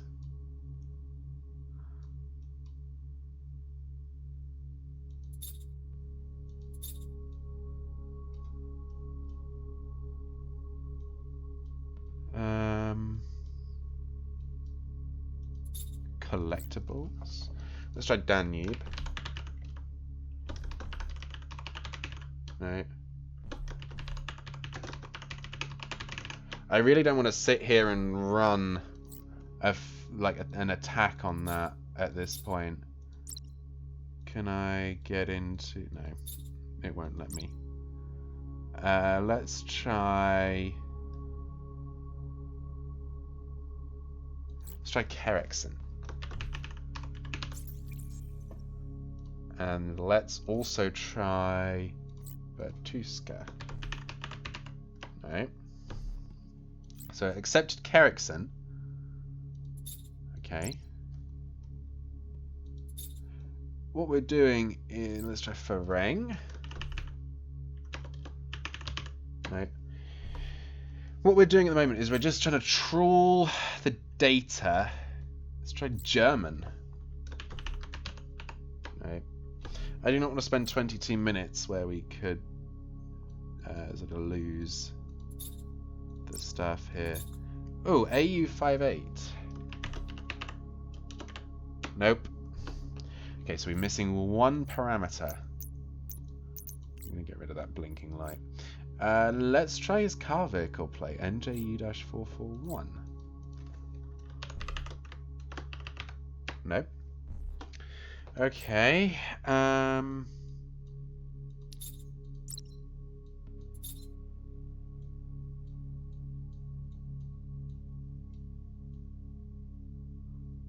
Right.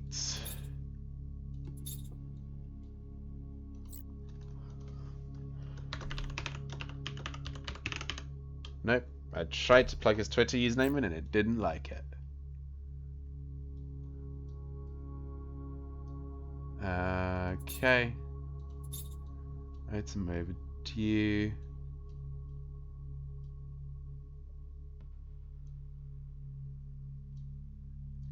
Oh, this is annoying because I know I'm missing a parameter.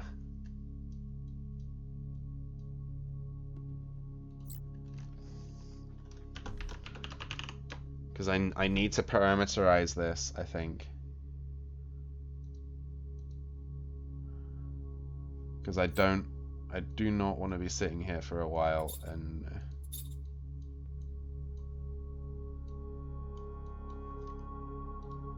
Hang on, let me get the mission briefing.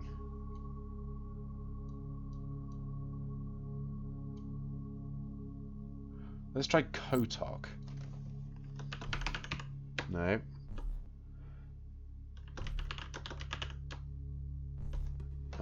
Let's try Nepomuk. Nope. We're missing a final parameter. Is it going to yell at me? Yep.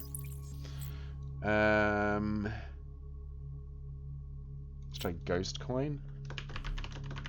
Nope.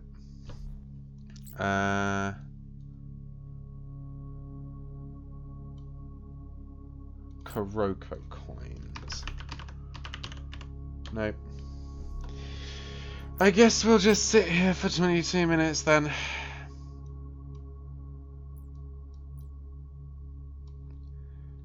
That's annoying.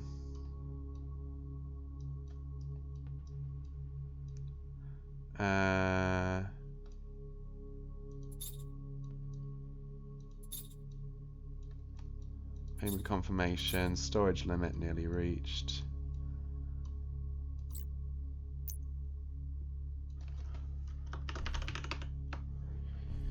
I don't think that would be the intended solution. No, I think there's a piece of information that I'm missing here. Let's try Macedon.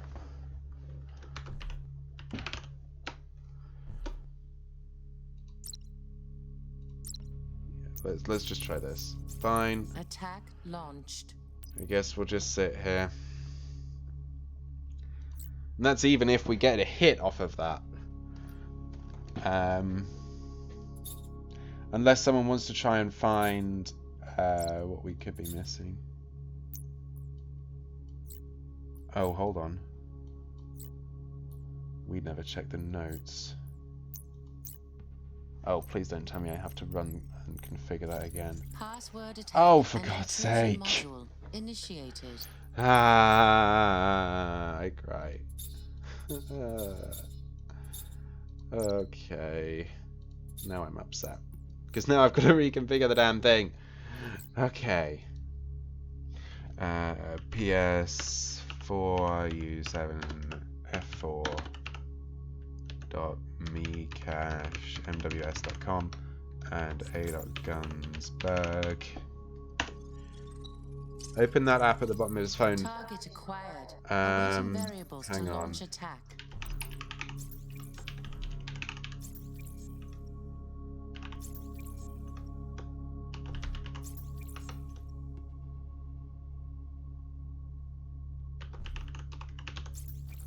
You took that one. You also took coins as a thing. You also took...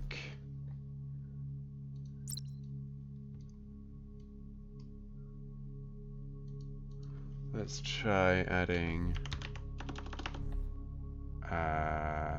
what was the fourth parameter? Oh, Budapest. Thank you.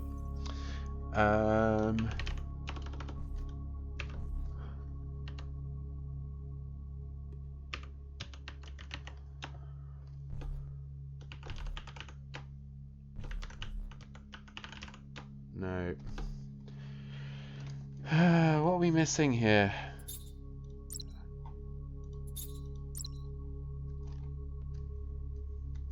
Let's try these two. No, and no. No. Because, you know, you got to think here, you know, you've got to find what you could be missing. Yeah, we don't have his password for that.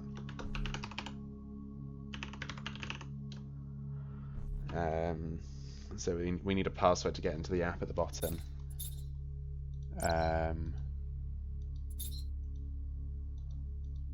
That's where we found Carrickson. Boros, no. What is the fifth?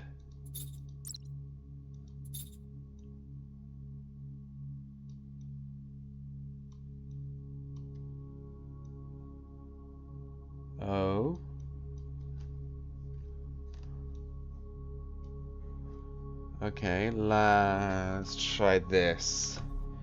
Is there a reset link in his emails? No. No, you didn't like that. Berlin. Hold on. Nope.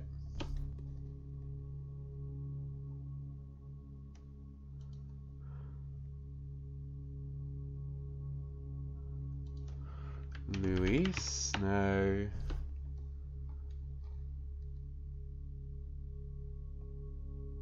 Mary?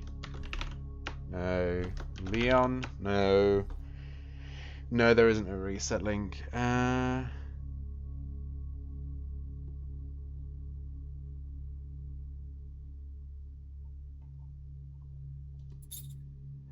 so there's nothing there. Reminder. Check in with Danube about the memorial piece. Here.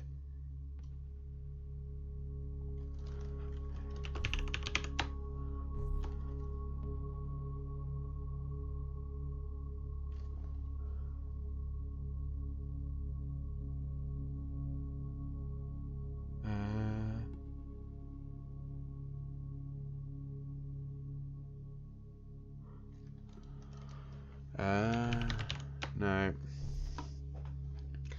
What on earth am I doing? Collect Danube collectibles. No. No.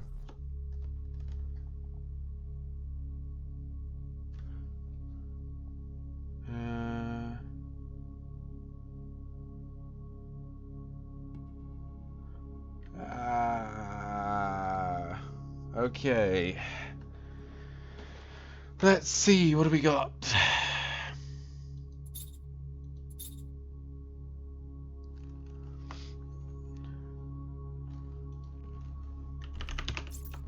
Oh, it took forint. Oh, we got it. Oh, we got it. Okay, we got all the required parameters. Launched. Okay. Because it took forint, look.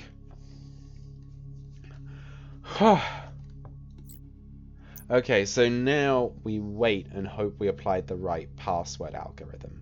Or list, as it were. So because of the fact he had signed up to Twitter recently, I took that to mean that we should use the social media list. Although I'm now slowly regretting that. Because we aren't trying to compromise a social media access account. Password attack and intrusion module initiated. You know, we aren't trying to compromise a social media account, so I should probably...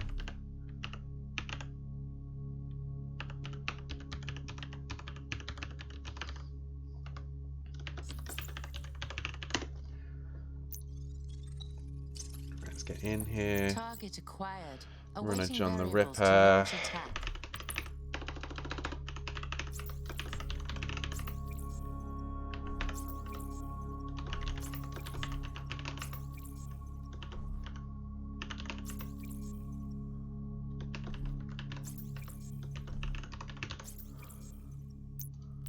Attack launched. Let's run that. No, you didn't like that. Password attack unsuccessful. Password attack unsuccessful. Let's try a rock you. Attack launched. Let's try a rock you because we've got time while we wait for the other one. Let's try a rock you attack and see where we get from there.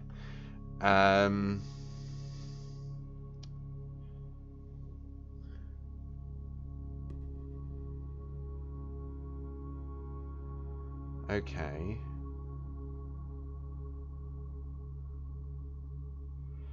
Let's see.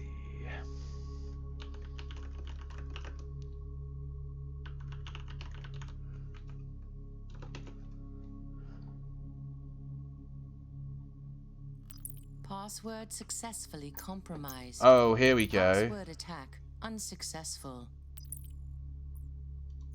We got him. I think that was our rock you. No, that was our social media actually. So it just took a little while. I'm going to add that to my case file. So now we've got that there. I think. Oh. We can use that to go into the file browser, which is going to be in data forensic. That only took us 20 minutes, right?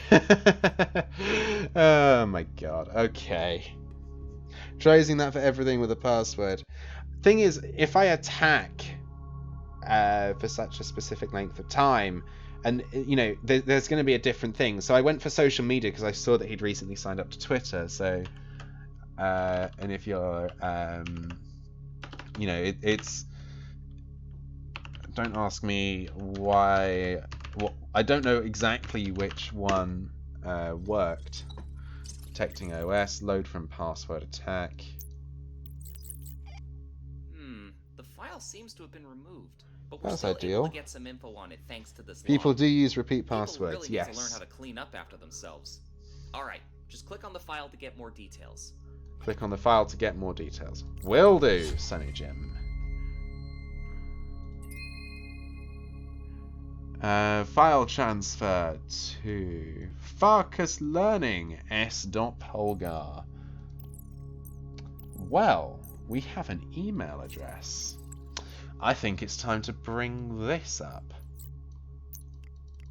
That is S.Polgar at Focus Learning. I think we know what's coming. Oh.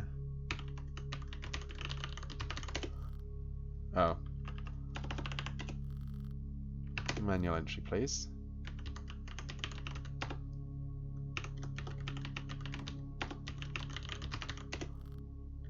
Target domain not found. Excuse me. I exist. How very dare you tell me that that doesn't work? I guess we'll get into it another way. Gathering module initiated. sfuzzer on focuslearning.com for 30 seconds. Add to the case file. We'll save that connection there. And we'll close all of this down because I don't need it right now. Let's start fingerprinting stuff that we find. So fingerprint on strat. Thank you. People do use repeat passwords. Yes, they do, and they shouldn't. But people use them, and it really annoys me as a cybersecurity person. You're up to date. God damn it.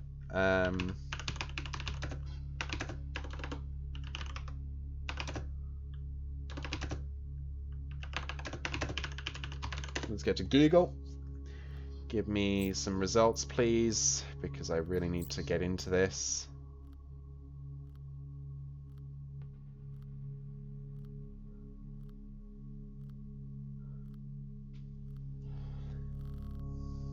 Oh, here we go. We haven't got any mappings, but we have got two more. Give me Strata. How many ports do we reckon are going to be open on this one? Got one. Is it going to be compromised? Please say it's compromised. Nope.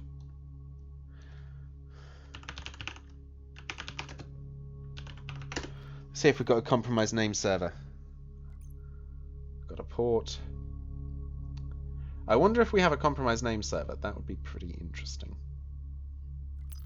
We do. While you try to access their network, I'll do some quick OSINT research on Focus Learning. You do that, mate. Let's search like this. Apache 2.0. Initiated.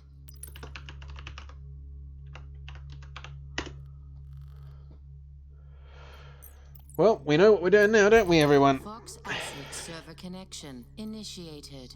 NS2 Fargus. We are attacking with TCP/IP in a custom SOAP request. And we are installing the after midnight. Let's do this, please. Fox Acid attack launched. Okay. Fox Acid attack We're in. connection completed.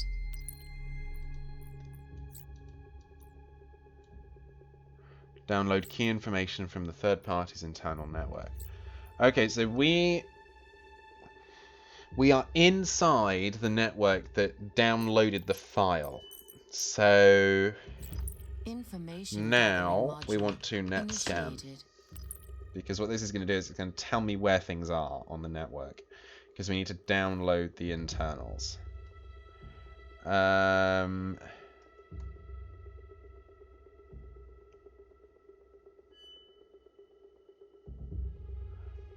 I want to dig the project manager repo. Because I think that that's going to have some good stuff in it. Nope, it's not. Let's see what happens in the lab when I try and get in there. Nope. Have I got to dig the AD? So I got a project? Yeah, if you consider we downloaded 12.1 teras. So, you know, I think it's going to be interesting. I think we're going to have to get into the... I think we need to get into the AD. I think we need to get into the AD, so let's do that.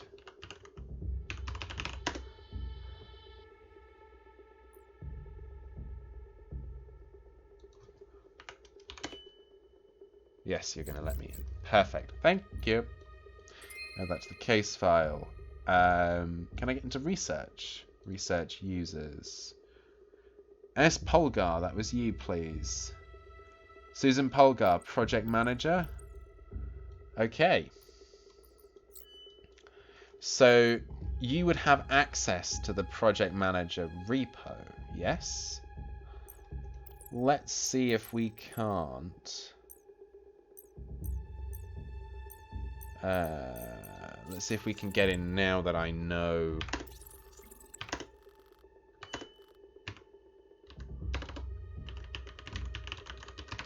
Now that I've found the domain. No. Right, so this social engineering toolkit isn't going to work for me at the moment. Apparently not, yeah. S. Polgar is a project manager, meaning that they would have full access to the system. I'm wondering whether it's been hidden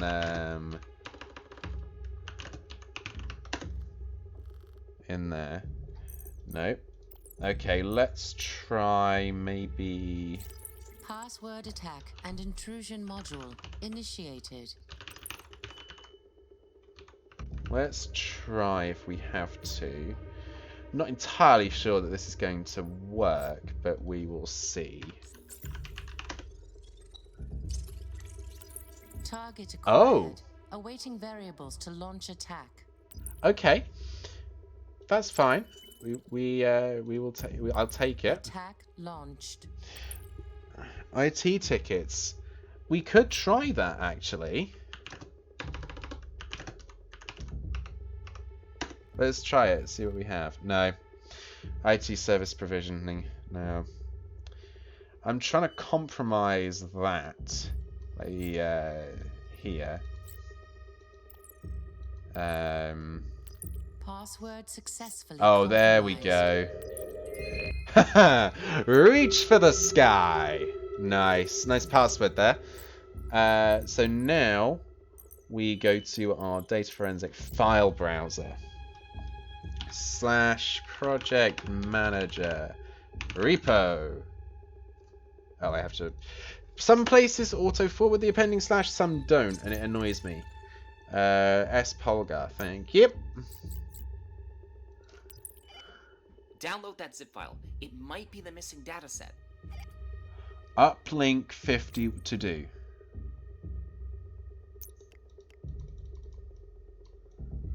To check on the Uplink 51 connection, follow these steps twice daily. Log into Uplink 51. Start your LL... Okay, that's being added to case file if we need it. Let's grab this.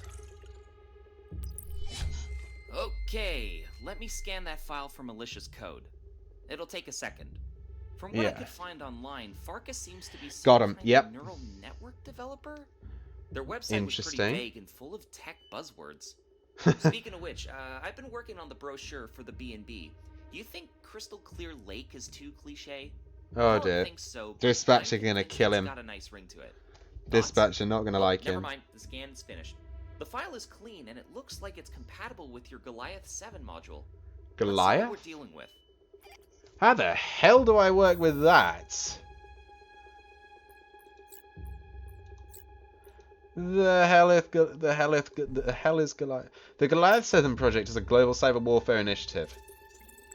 You can browse your cluster inventory. Right, so we need to turn on uplink 51.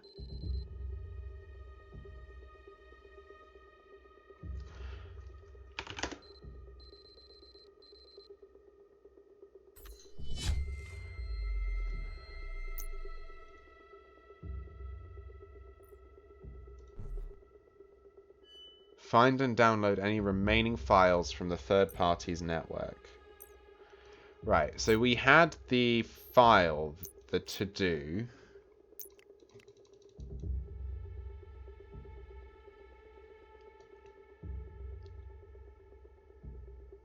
Okay.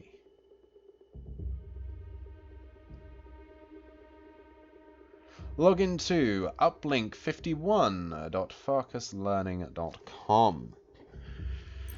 Now, we don't have an access code to uplink 51, but I'm wondering whether C2 registry initiated. I have access through my Goliath network. No. What I am going to do is actually bulk my OS out with the other stuff.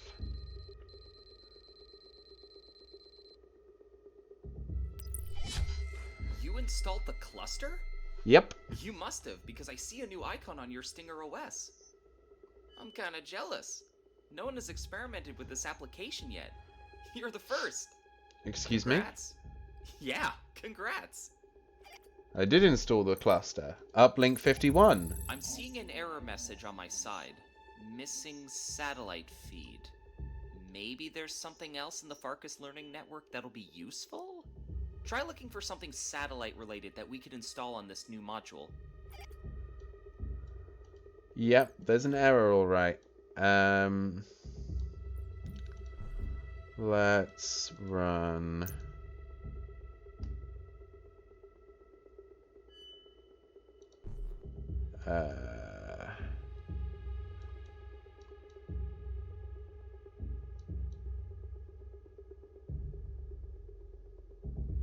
What the hell am I doing? The IP? The IP of what?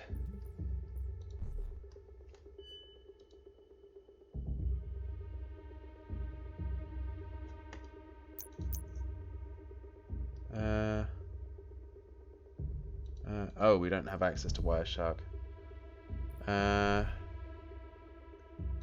Packet sniffing, maybe? Intrusion module initiated. Session setup and response.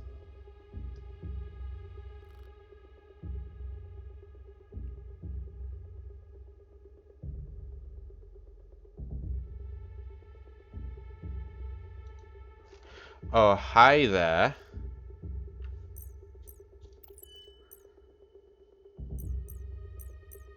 That's a password.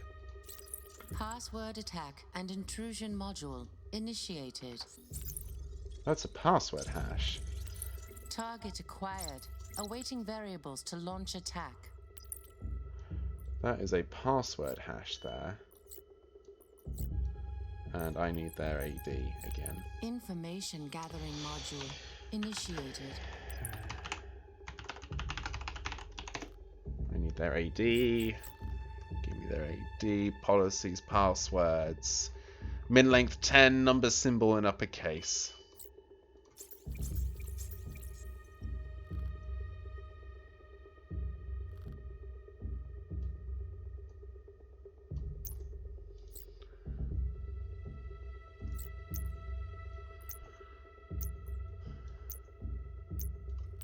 Attack launched. Okay. Password successfully Oh, that's just giving us an easier route. Find and download any remaining files. Okay. Are we meant to...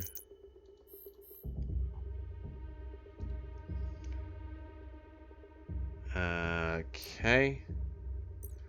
Let's try...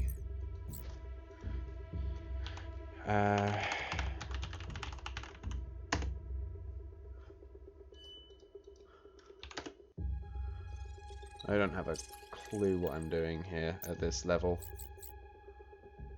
I can't get into any of that, but I can get into what's known as uplink 51. We have downloaded this file, which says login to uplink 51.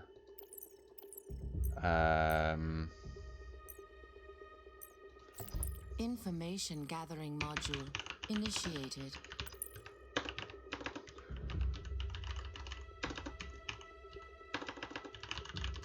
So let's see what we have.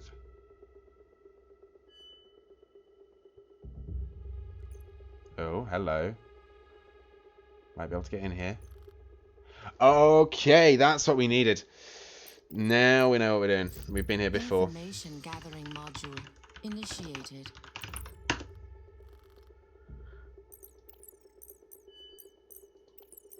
Okay, we can get in. Perfect. Server connection initiated. SST exploit is going to be a segmentation fault. And our rootkit is out after midnight, and we're going to run on uplink 51. Off you go, please. Acid attack launched. Fox acid attack successful. Rogue network. Connection completed. Okay, we have 1 hour. Okay. Start your LLMNR satellite application. Enter the IP address of your current workstation.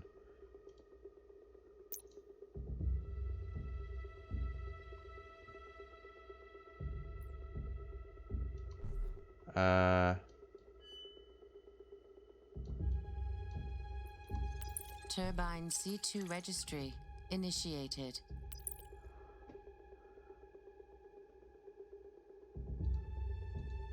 What's my current workstation? What's my current workstation? Oh, okay, it's up there. 212.23.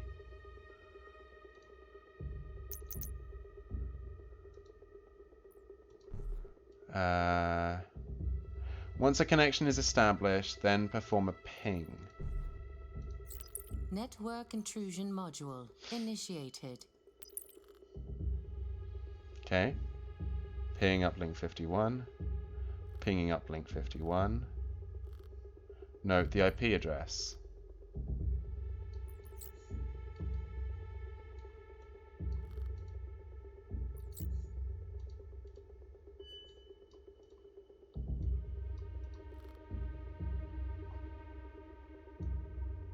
Okay, we now have an IP address.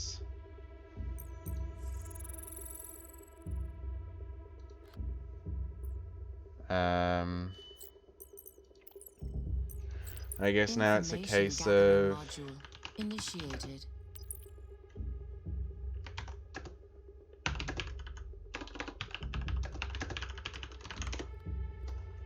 Let's see what we get there. In the meantime, let's Password try. attack and intrusion module initiated. Let's try this. Nope. Okay, so we can't compromise it that way. There's nothing there. So we're in the network. We've followed the instructions.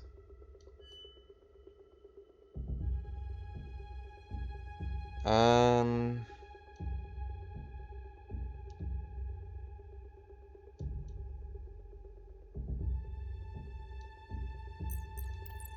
know what we might do? Now we're in a different section, because it seems like we might be in a firewalled off area. We're going to run a net scan.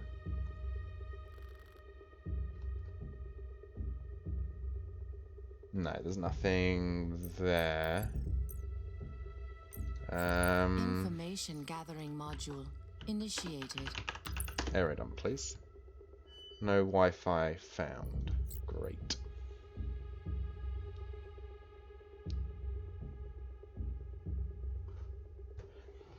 Oh, this is hard. This is very hard. Okay. Let's see. What have we got?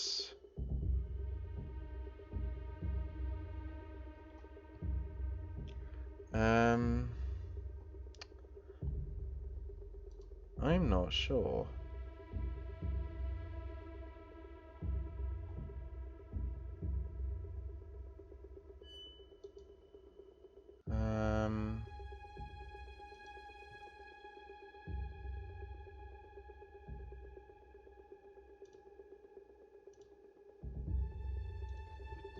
This is perplexing me. And I do not like being perplexed.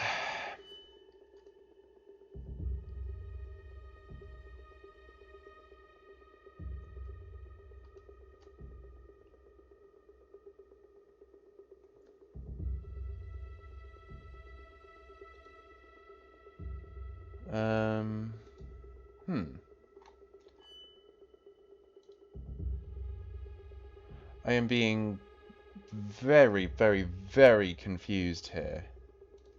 Because, you know, we have access to this. But there's something else that we're missing here.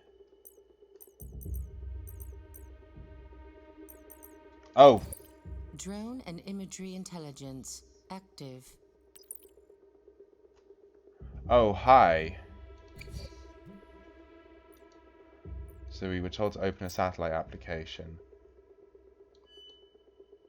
But I can't do that because...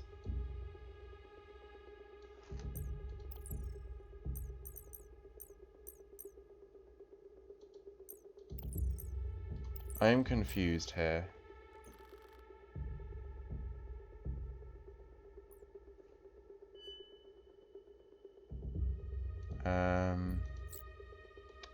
Okay. I think what we might do is leave it there for today. Had a bit of fun. We've managed to catch ourselves in a bit of an interesting situation. And we're going to abort that. Turbine C2 registry We're on the road. Initiated. 9 nodes.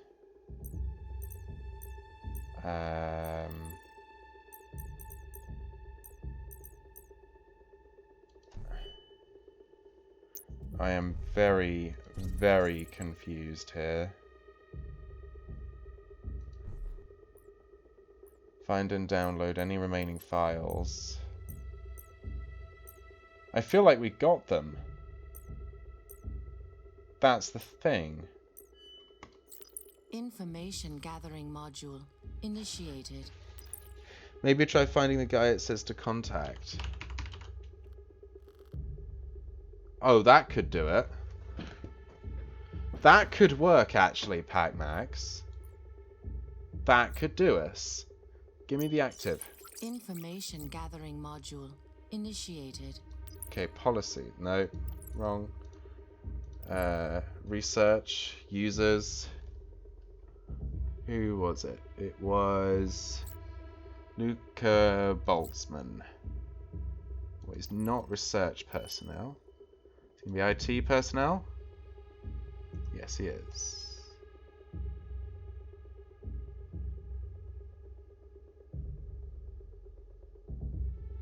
Network tech.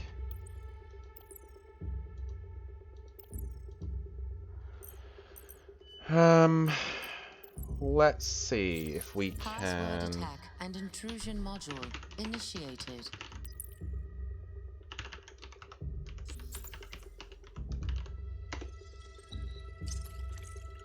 No. Okay, so we can't get details out of... Oh, it's double N. That's what I did wrong. Password attack and intrusion module initiated.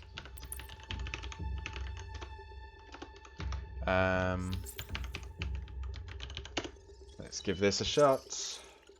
No. Okay, so Luca, you are not doing what I want you to do.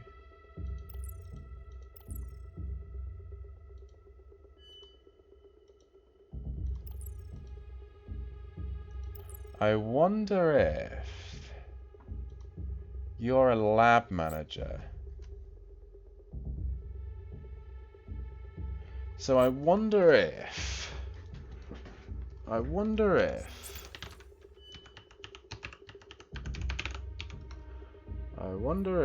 we try with our lovely friend.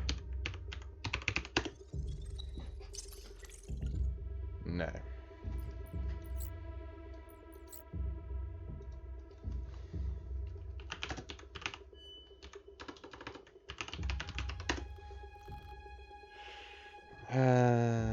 Okay. Find and download any remaining files. I'm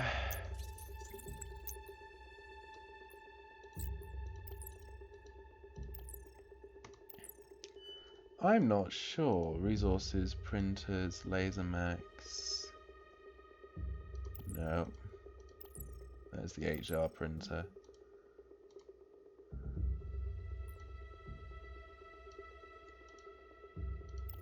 I wonder if we find... Oh, hello. You might have access to that, though. R.bar.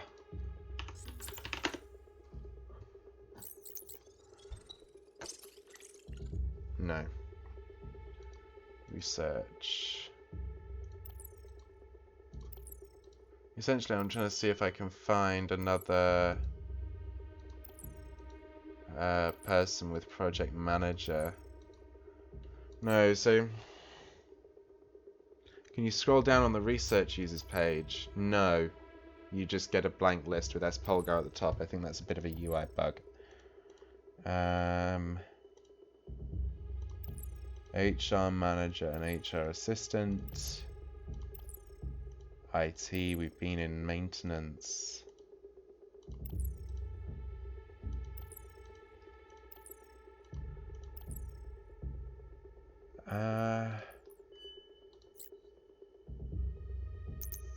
This is interesting.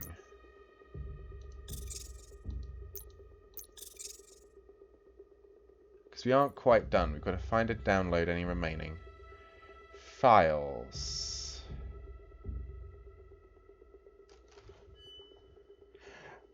Just came in to say hi. Hi, Red Zoo. see you. Good night. Good night, Dragonskeep. Okay. Let's try again. Network disconnected. Oh, I'm going to get disconnected because I did that.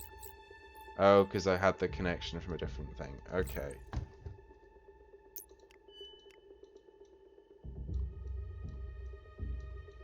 Transfer was...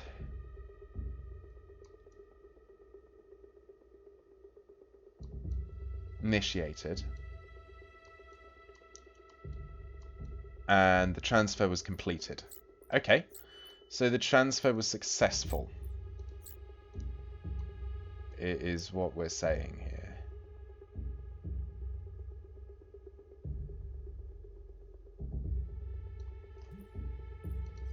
Turbine C2 Give me that back. connection completed. Resources, have you checked there? Let's do that again just to make sure. I think that's the printers. Initiated. But you're right, that could be vulnerable. Information gathering module initiated. No, nothing running on there. Let me get a net scan up. And meanwhile,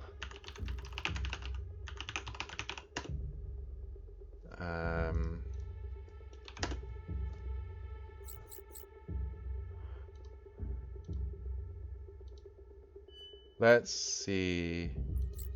I wonder if... Is that such a far-fetched idea? Password attack and intrusion module initiated. Is that's such a far-fetched idea to try this.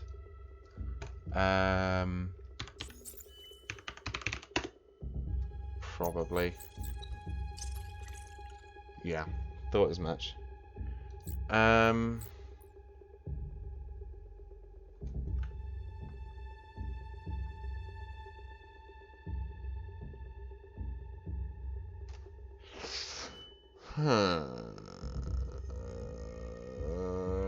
Okay. S. Polgar at Focus Learning. Susan Polgar. There is something I am missing. I wonder if I can... X key score forensics initiated. No. There's nothing in X key.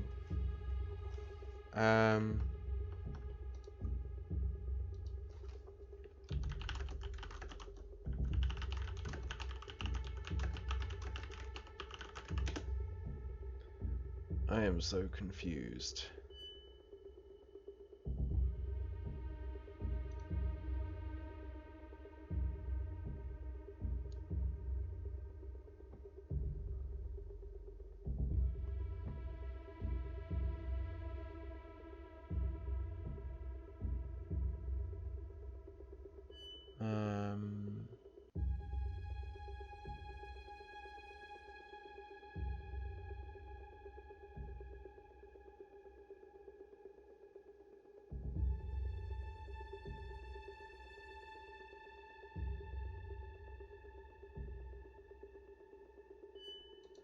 Oh, hold on. Information gathering module initiated.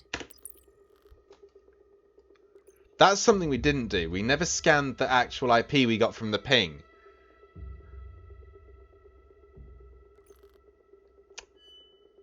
Right.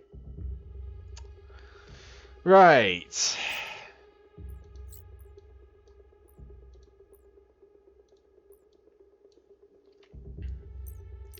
I didn't realize you could do that. Information gathering module initiated.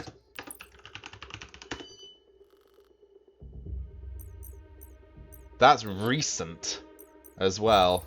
Password attack That's and password intrusion attack, module not Fox initiated. Acid. Fox Acid server connection initiated. Delivery is SST, using a content spoofing attack and the After Midnight rootkit, if you will. And our target URL is an IP address. Fox Acid attack launched. Up to Fox Acid, hell yeah. Fox Acid attack successful. Connection completed. Okay. We're in.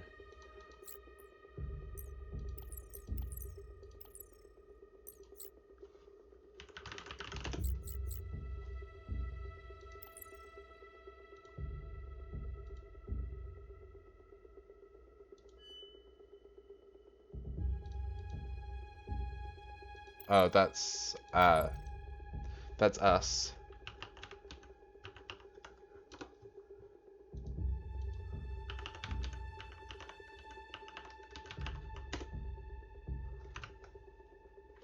After Fox Acid, yes indeed.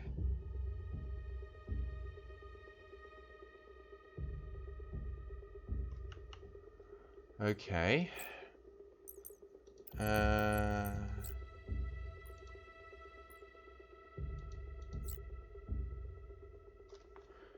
Project Manager repo, just for the hell of it.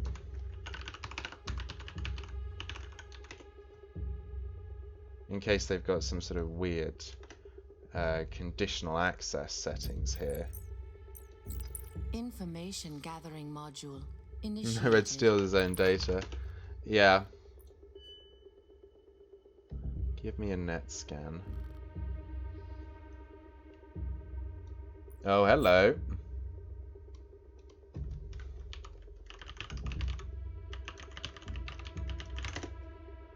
Thought you had us, didn't you?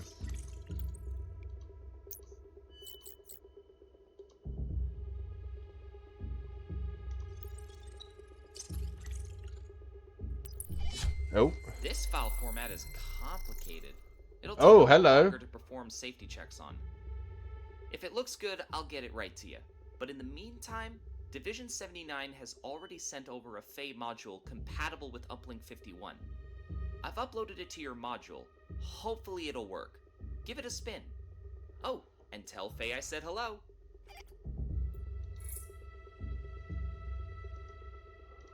This is a chatbot.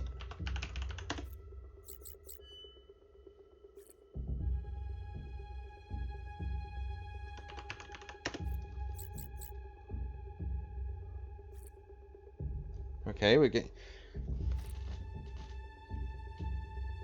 Huh. Interesting.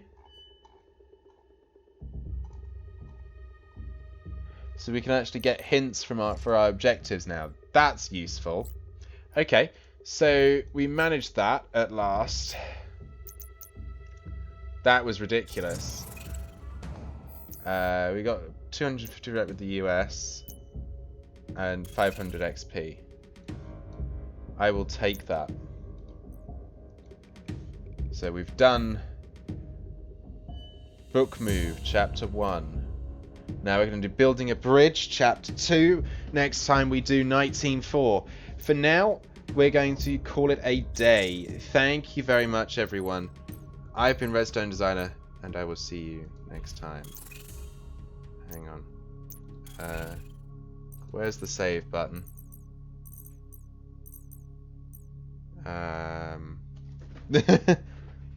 We completed Chapter 1. Yes, we did.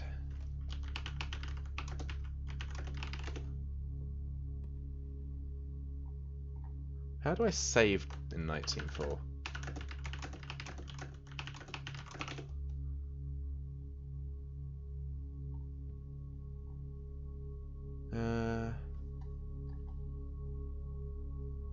Oh well. The game really is. I'm hoping it will have saved because I completed an objective. So... Closing route access. Goodbye. We are going to call it there. Thank you very much, everyone, for joining me today. And